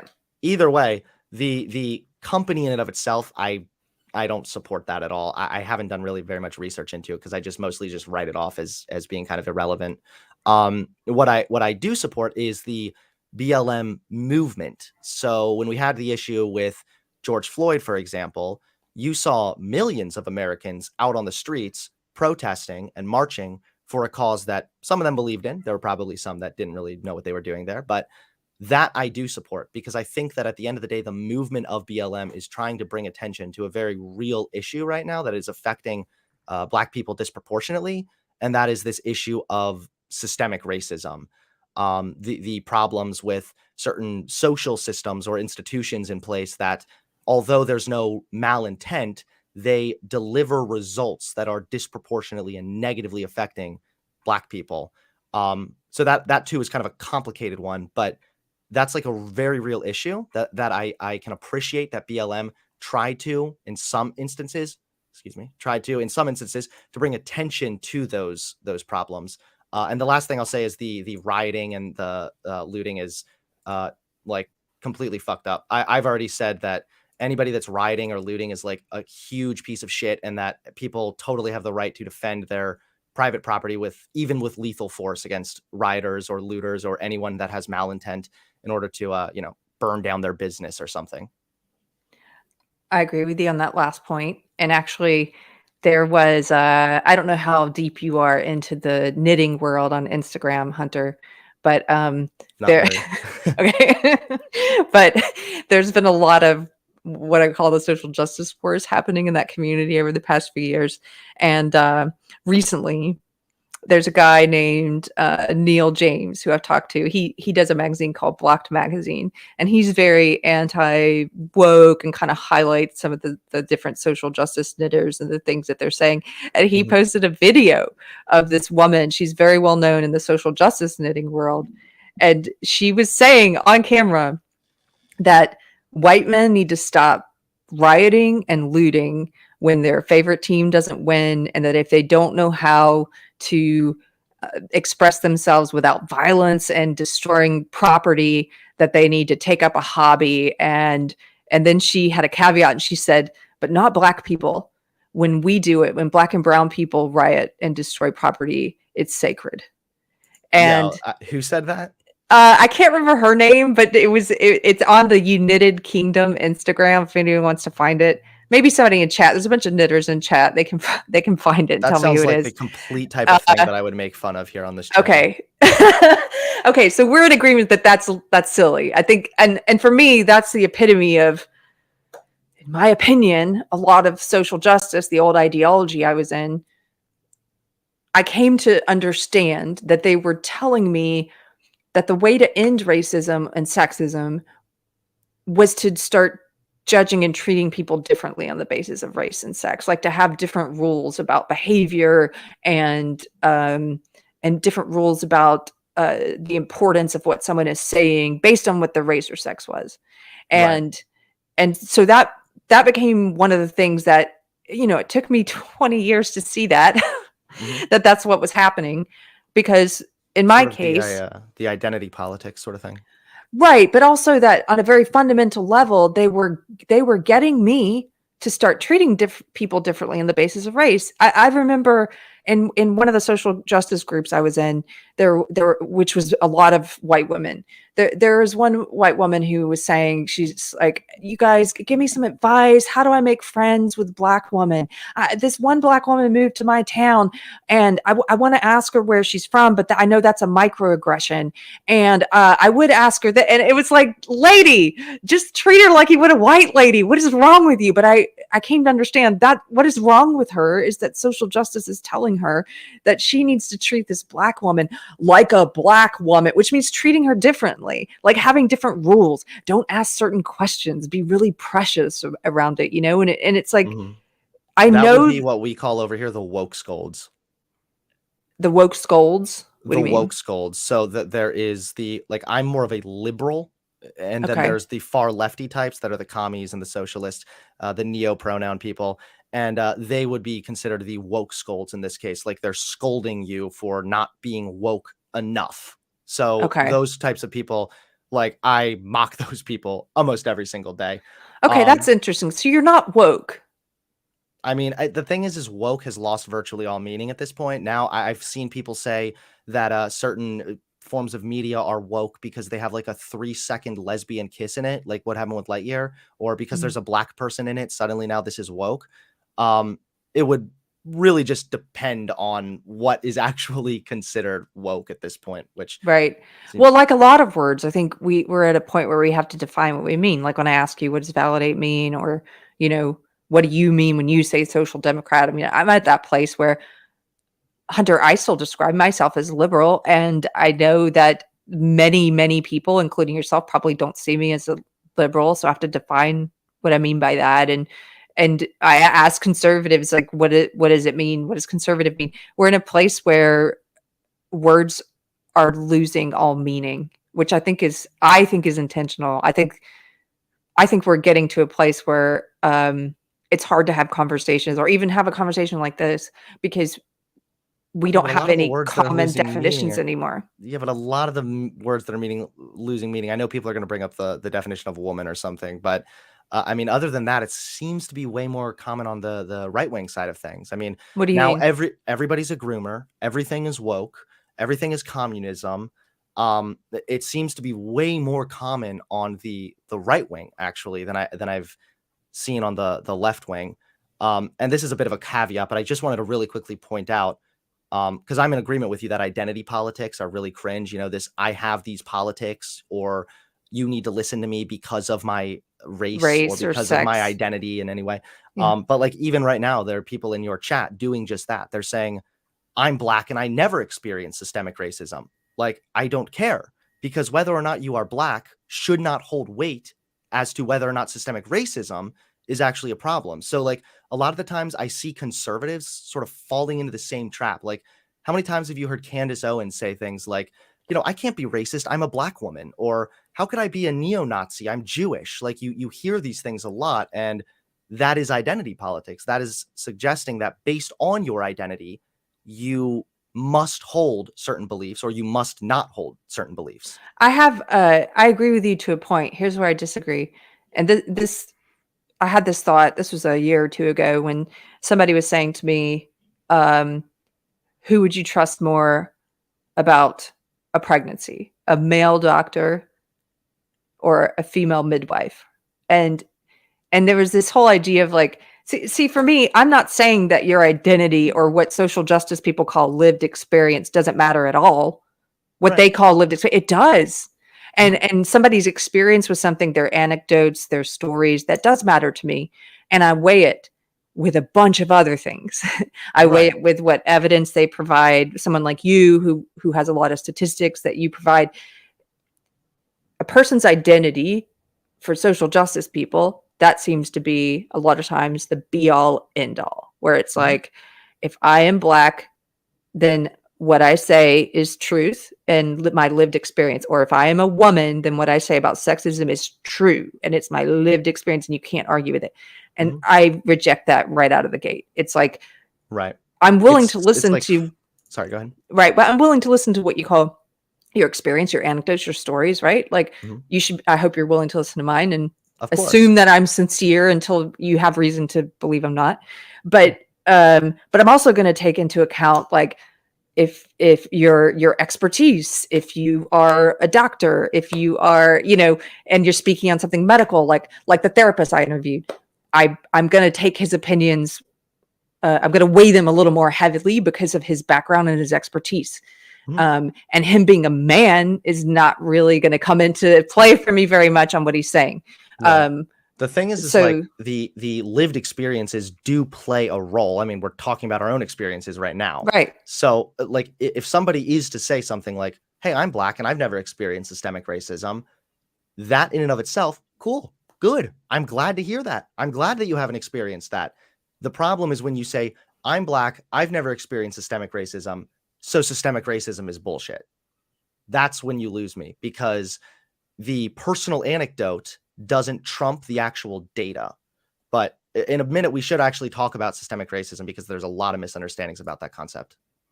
okay, we can talk about it. We were going in that direction anyway. I did see one thing scroll by. Hold on. Oh wait, that's not the right one. Hold on. Somebody said, "Oh, don't white supremacists have to be white?" Oh, Do that you, they asked me that question? yeah. I mean, you would definitely expect that for sure. But I mean, this is why I bring up the fact that there were Jewish Nazis during World War II. Like, it doesn't make sense, sure, for somebody to be Black and be part of like a white supremacist, but they exist. They absolutely do. If you've ever heard of Jesse Lee Peterson, you can listen to that guy talk. He's a Black dude, and he will tell you in a heartbeat that Black people are pretty gross, irresponsible, that white people are definitely superior, that white people are genetically smarter than Black people. I believe that. I don't know if he's gone that far or not, but usually he's heavily suggesting it. So, I mean, that could definitely be a thing that exists, but generally speaking, like, no, you'd probably expect the white supremacist to be a white person as well. The thing is that, like, you can still hold certain white supremacist beliefs and not be a white person. But yeah, as that's kind of a funny question. I feel like the person probably was asking that a little bit in bad faith, but still pretty funny. I know. I think that's a genuine question people have. Okay, yeah, I like your answer. I think it's very rare. I it is do think definitely very I rare. think it's funny when with the left will call people like what's his name? He was running Larry Elder. They called him the black face of white supremacy, which I just think is absurd.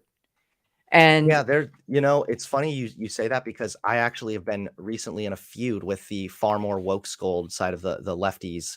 And I'm getting called a Nazi and a reactionary and a conservative. And people will say things like, it's funny because I'll have one side of the political side saying Hunter's a grifter. He doesn't really believe anything he says. He's just changing his mind for money, which doesn't even make sense because I lost a ton of views and subscribers. So there was no potential to make more money by leaving the main political beliefs that built my channel. Like, that just doesn't make sense. If my goal was to just acquire more money or fame somehow.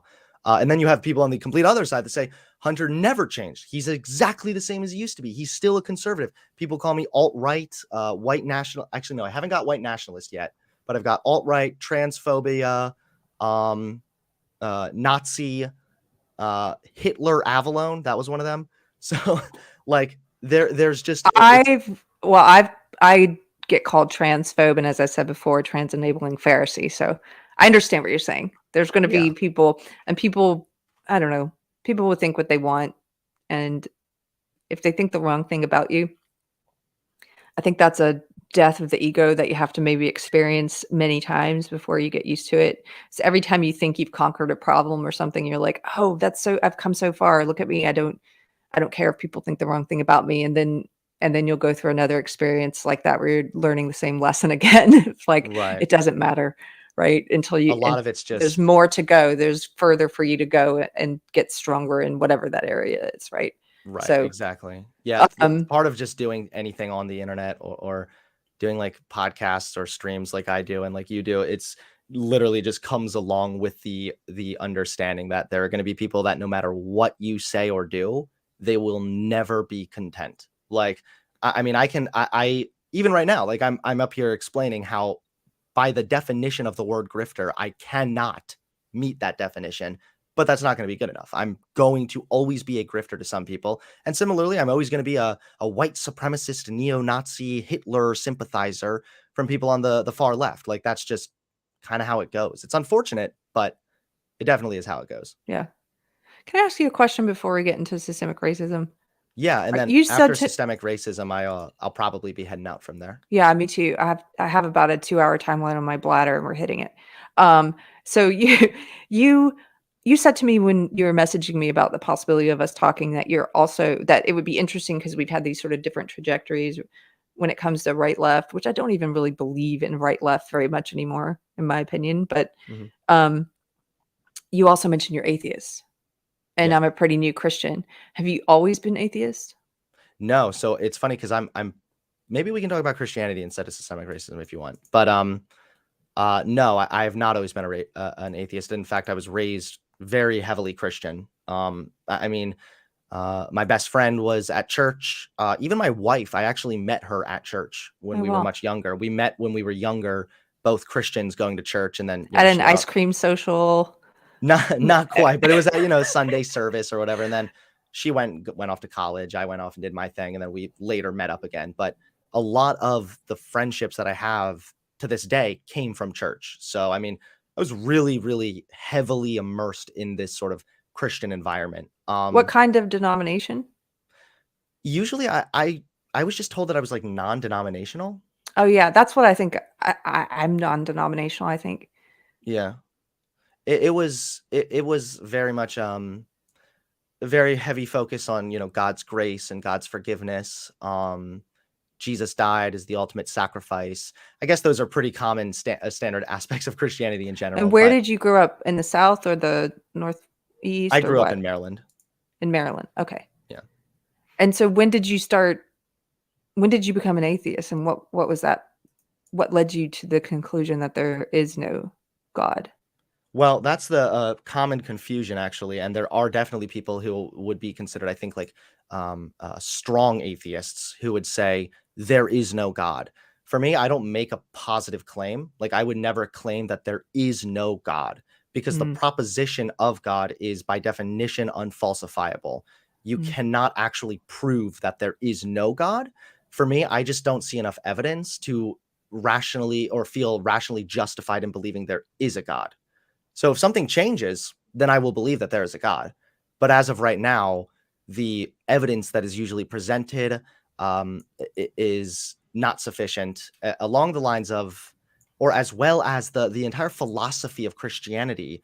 I find a lot of issues with that now that I'm kind of out of that and I look back at it. I see a lot of inconsistencies. like what? Like a great question is, why does God not reveal himself? Because if, according to Christianity, God wants us to have a personal relationship with him, and yet if we don't believe in him, then we will be condemned to eternity in hell, which that also is unjust. Then why would he not make himself known, or at least give some kind of a form of evidence to rationally believe that a God exists? I love this kind of conversation. So bear with me. Here's what I think. I'll try to articulate it well.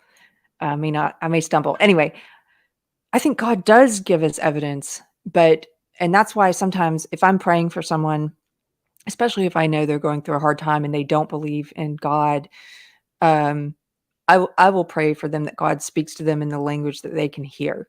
And it's not always the same. Like, I know some people who very well. I know one person who says their experience of God was that they heard an audible voice. That's amazing. I can't even imagine.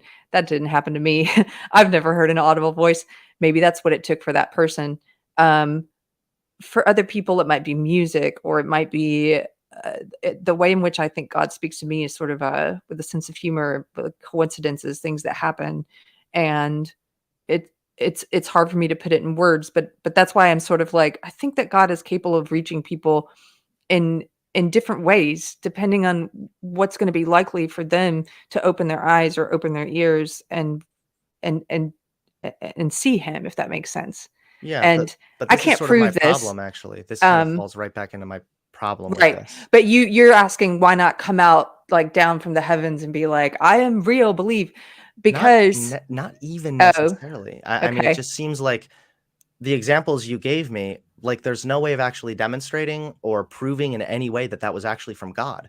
I Why know. could it not be that if you have a conversation with a friend who says, I'm really nervous about my job interview, and then you go home and you pray for that person, and then they get the job, which is like a 50-50 chance anyway.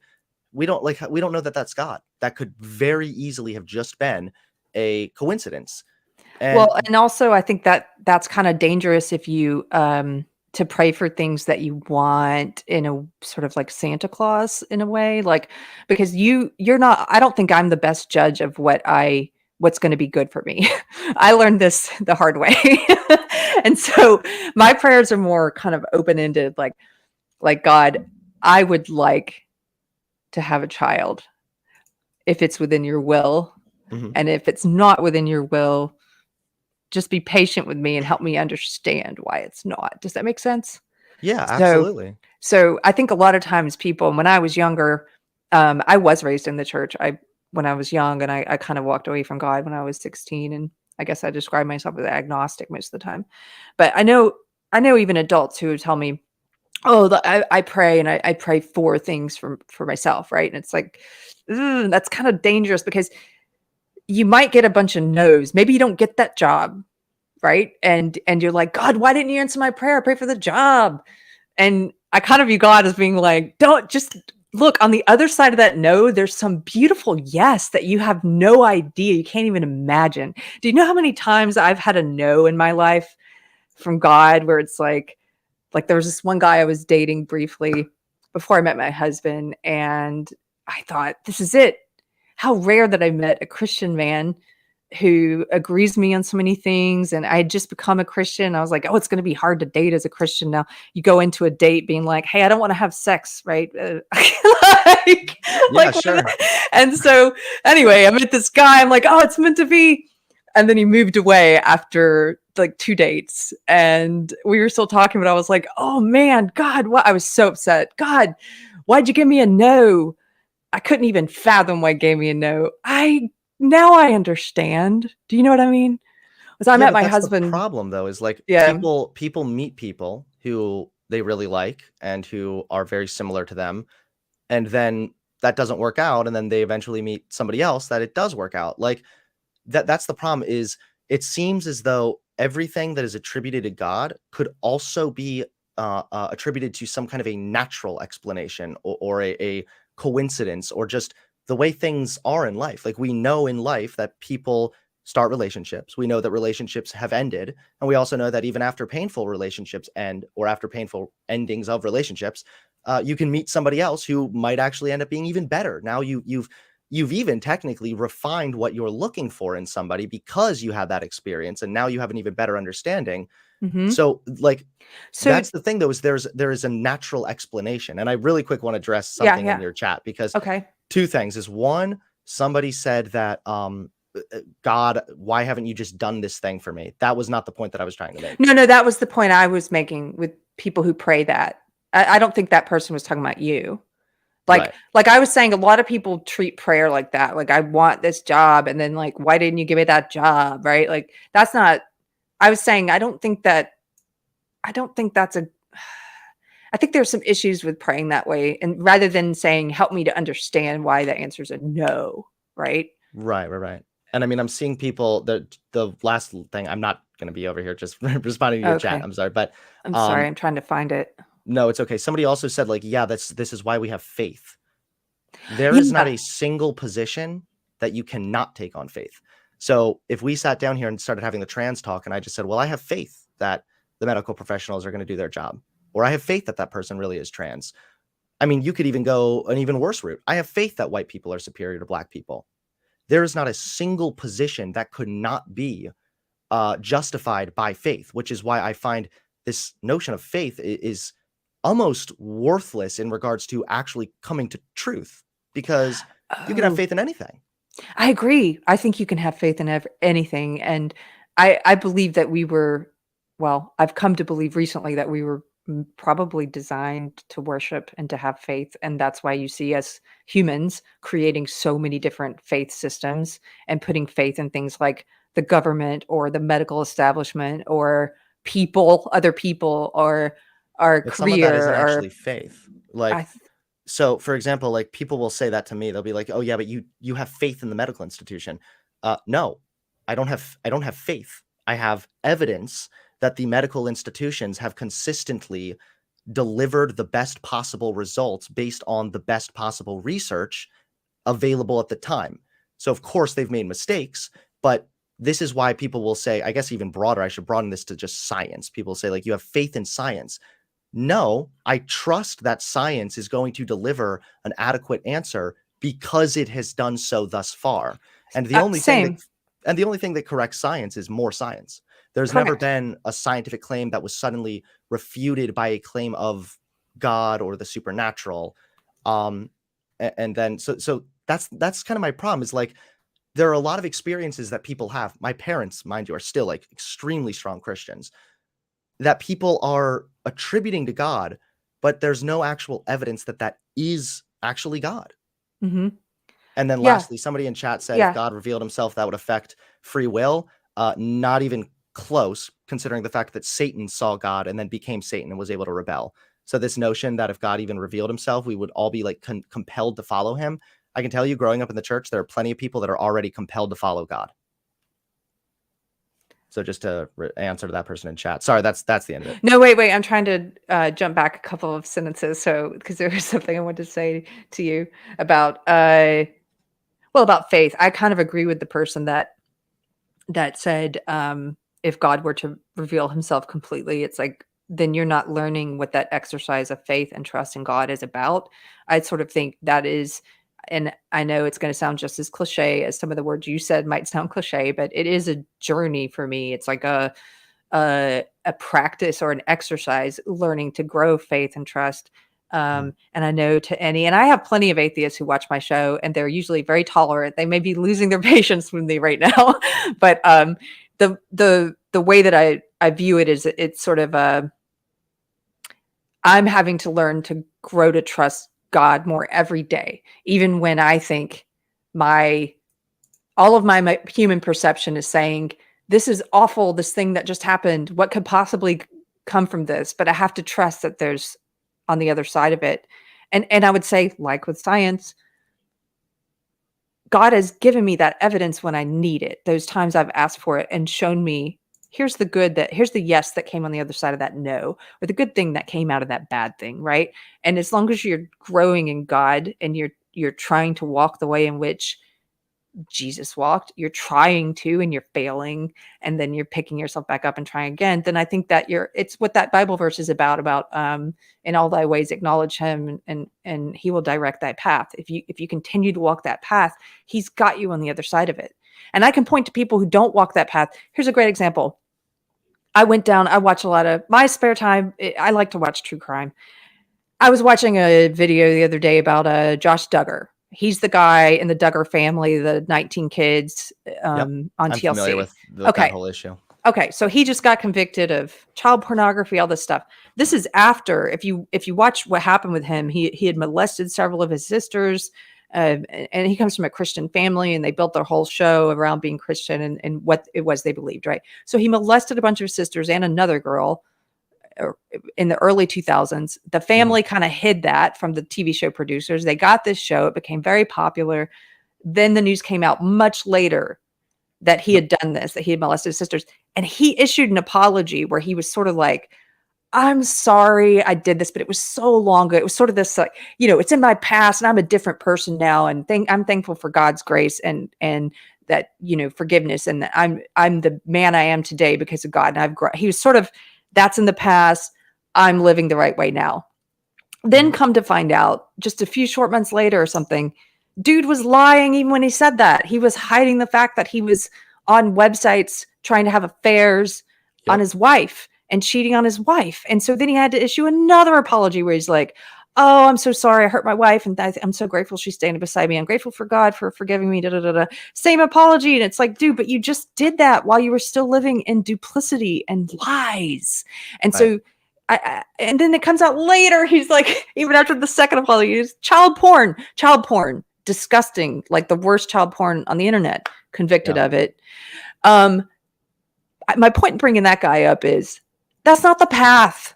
And you know what? That guy is probably sitting every time something's revealed about him being a liar. He's probably like, God, why are you letting this happen to me? Why are you letting me be publicly humiliated like this? And it's like, dude, because you're not on the right path. And any one of these public humiliations is an opportunity for you to turn around and get on the right path. And you're not taking it.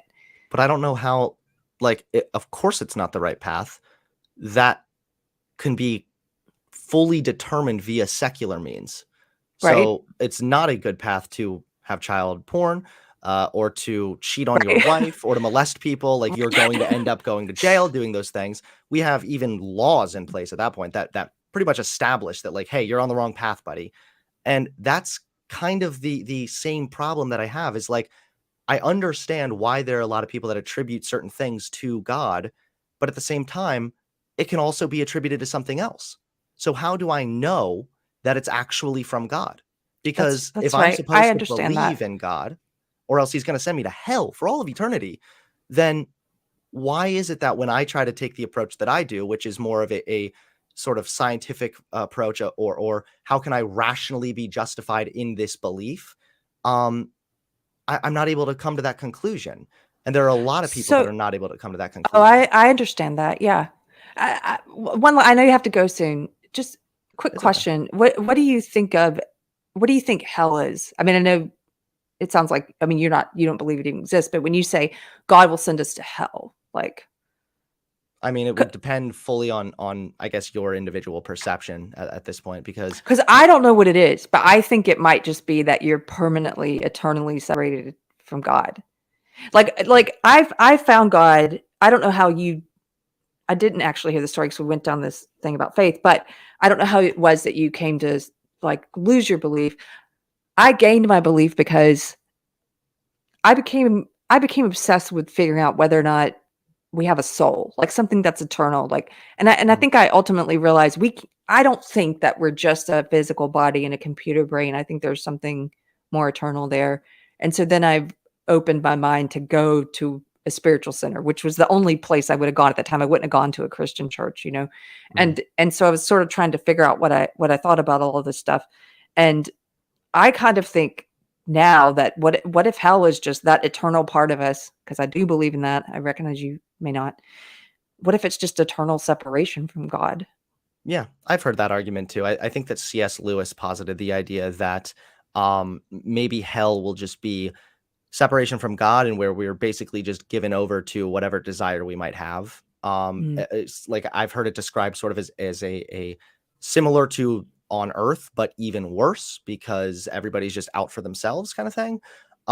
So I definitely think there are a lot of different perceptions and understandings in regards to hell, but regardless of whether it's like the fire and brimstone or just a really bad place where everybody's out for themselves.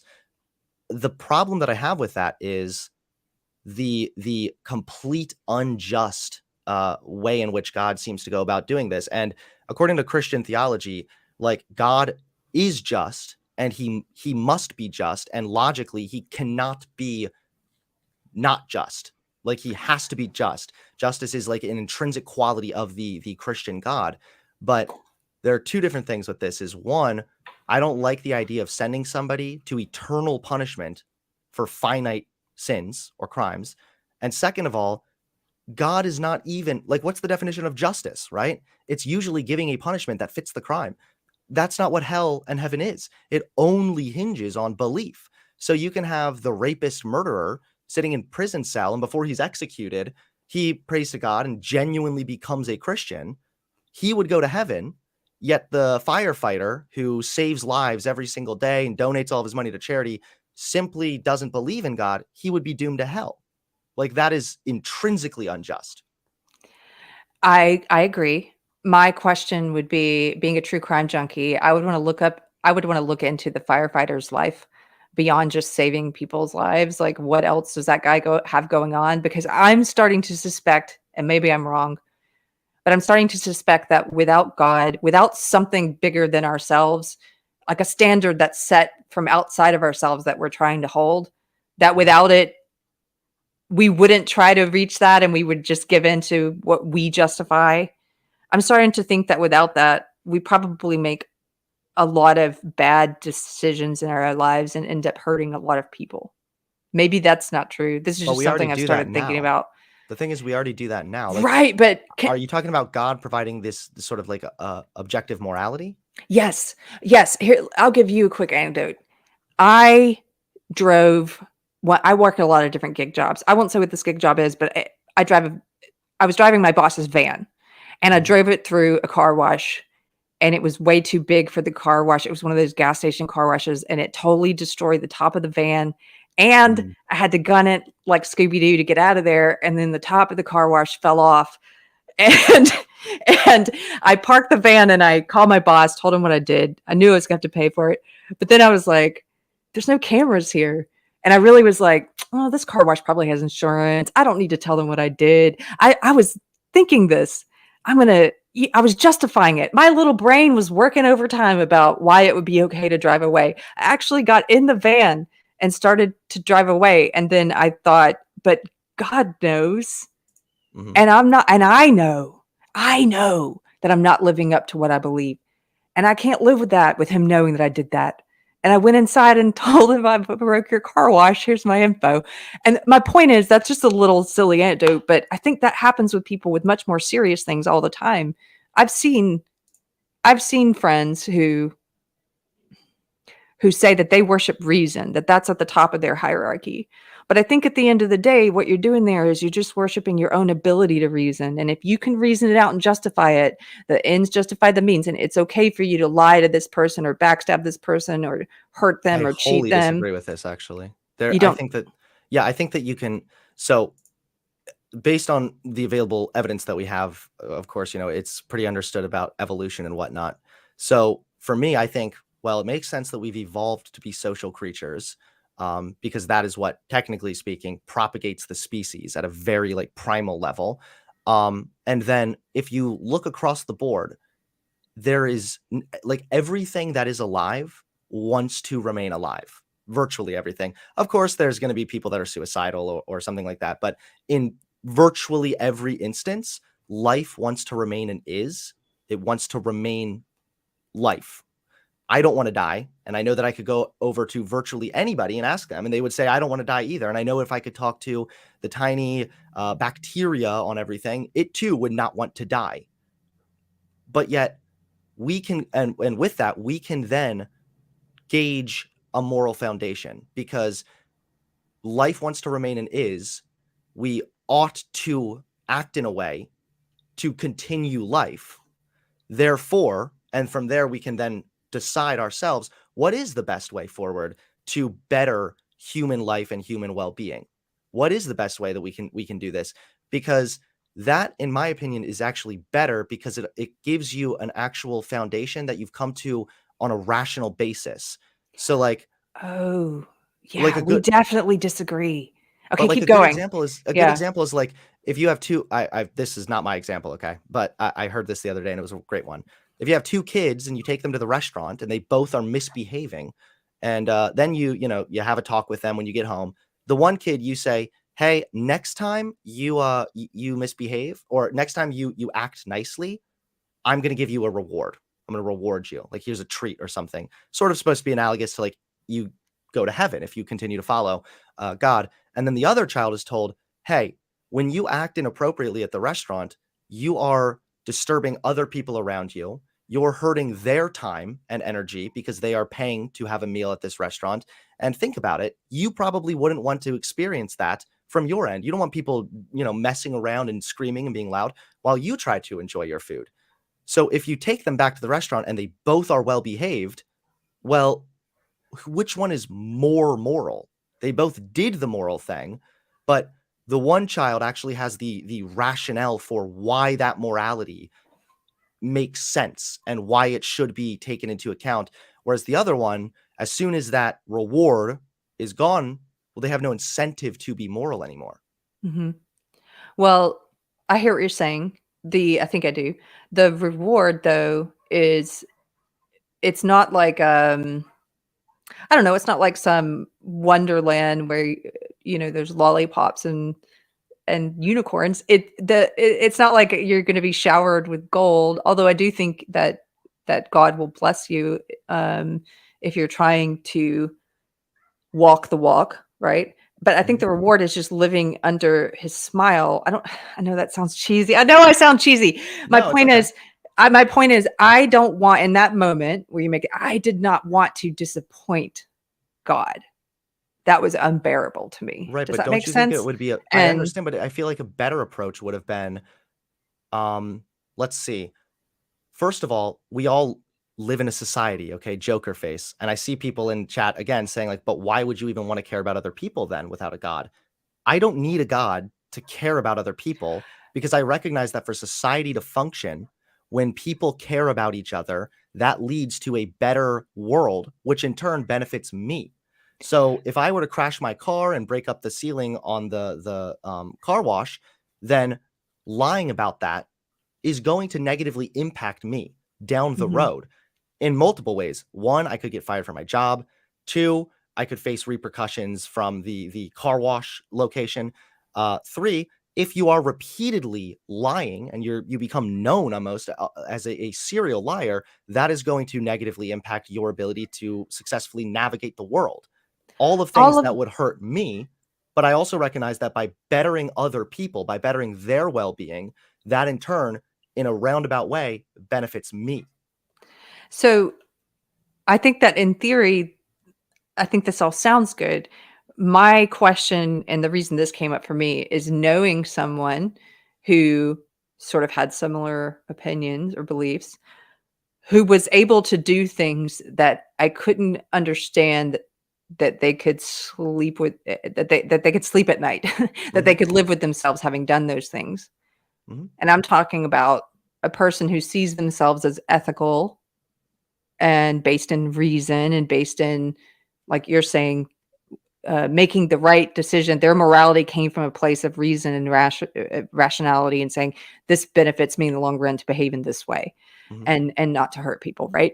But being able and willing to hurt people, I couldn't understand it until I realized they've somehow reasoned it out and rationalized it.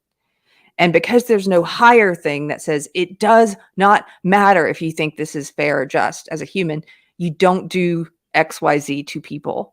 There was nothing higher for that person to hold themselves to. And so I can see that, I used the first example I used was myself in the van analogy, because I think I should put it on myself first, right? I think without God, I would definitely make these little concessions here and there where it's like, it's okay. I had a friend yesterday or 2 days ago say, they encouraged me to tell a white lie about something silly and trivial and unimportant because it was easier. Like the kind of white lies people do when they get out of a commitment even, right? Like, I can't because this thing came up that blah, blah, blah. I can't even do that anymore. I'm not saying that because I'm a pure person. I'm not. I used to be able to do those kind of things, but now it's sort of like, I truly believe that I'm supposed to live the way that God's telling me to, then I can't do that. I have a friend who he's always like, if your wife asks, does this dress make me look fat? You're not supposed to tell the truth. I'm like, yes, you are. You are supposed to tell the truth because she needs to know that she can trust you. And actually, this fits what you're saying. Anyway, without a belief in God, we're sort of arriving at similar conclusions, because you're saying, no, it's better for you as the husband to tell the truth so she knows she can trust what you say. If she Right. looks fat in that dress, tell her. If she doesn't, tell her, so she knows that you're someone she can come to for a real opinion, whether or But not don't you you. think that people could also do bad things as Christians? Like, how Oh many times have we yeah. seen people say, "Oh, well, yeah, I molested this person, or I had this kind of porn on my computer, but I know that God forgave me, so I didn't feel like really very guilty anymore because God has forgiven me. I'm Oh, I'm washed clean of my sins." I absolutely agree with you. I think that happens all the time. And I think I don't know yet what to make of those people. I think maybe it's a very shallow kind of faith. Someone like Josh Duggar, he never left his belief system. He grew up in it. He never came to it consciously after a lot of thought and like figuring out, what do I believe about these things? I don't know. I'm not one to judge, but I don't I don't know if he's ever had, if I were to try to have a conversation with him like I'm having with you, first of all, I don't think that he would be a sincere person. And I don't know if I could pull out of him what was that experience like for you of experiencing God, or if he Right. would just repeat things.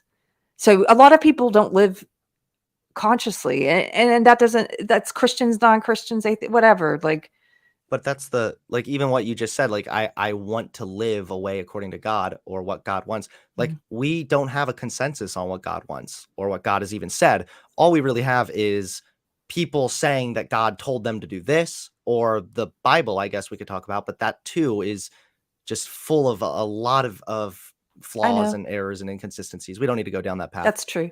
The Hey, thing I is know just that I'm, yeah.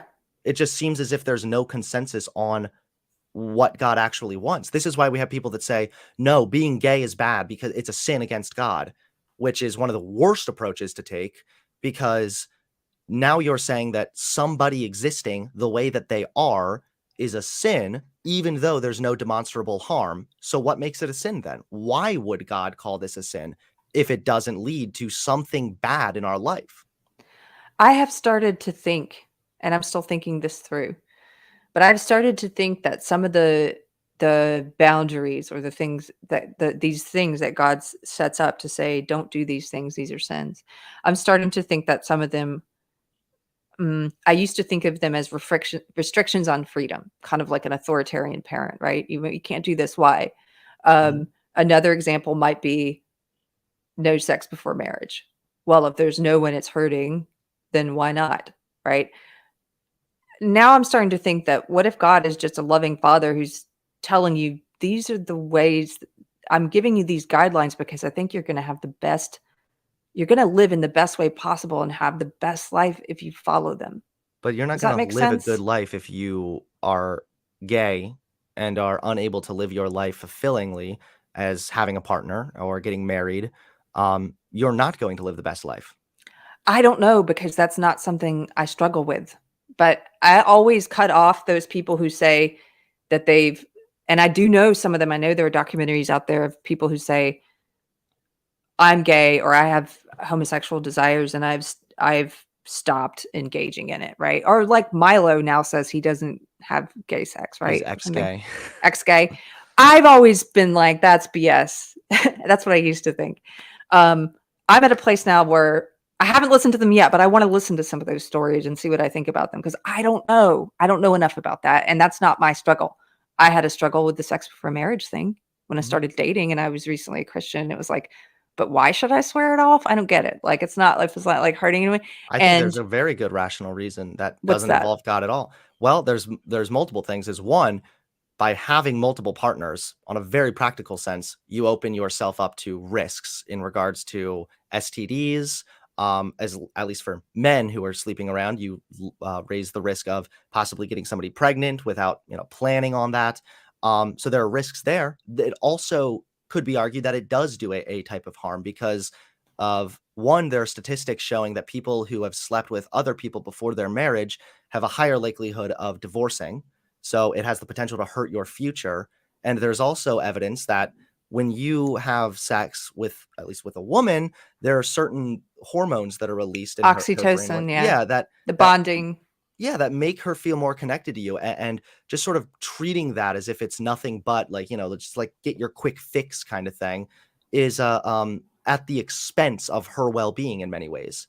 So I think that you could really provide actually a very rational reason as to I think why so too. sex without marriage isn't a great idea. I think so too in that case, and I wonder if that's the case for every rule or boundary that God set. I don't know yet. Not for I'm being still gay. That's why I've had that conversation many times. I ask everybody, I why haven't is it a yet. sin? And I've never had an answer yet. Well, I will say, I know I've taken up a lot of your time. I will say that I've enjoyed talking with you, Hunter, and I wasn't sure if I was going to. And everyone in my chat at the beginning, not everyone, most of them were like, "No, why are you doing this?" I enjoyed it. I appreciate you coming and hanging out with me and Sure. offering Hopefully me I your gave you a better opinions. impression that not every liberal atheist is a wokey or whatever.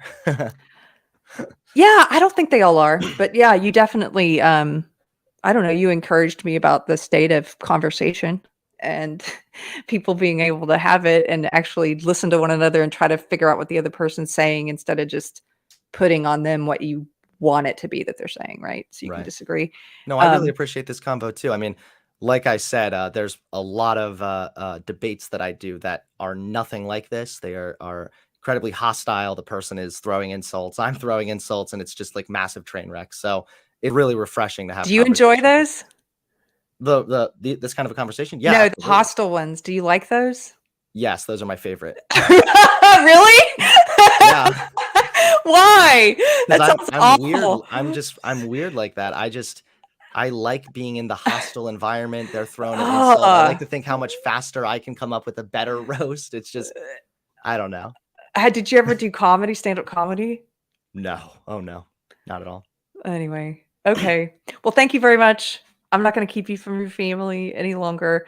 Thank you guys who were hanging out in chat tonight. I didn't get to read a lot of it tonight. I'm sorry. I was a lot more focused in this conversation than I am on our Monday, Friday live shows. I'll see you guys tomorrow for Coffee Break. And Hunter, where can people find you online if they want to check out more of your videos?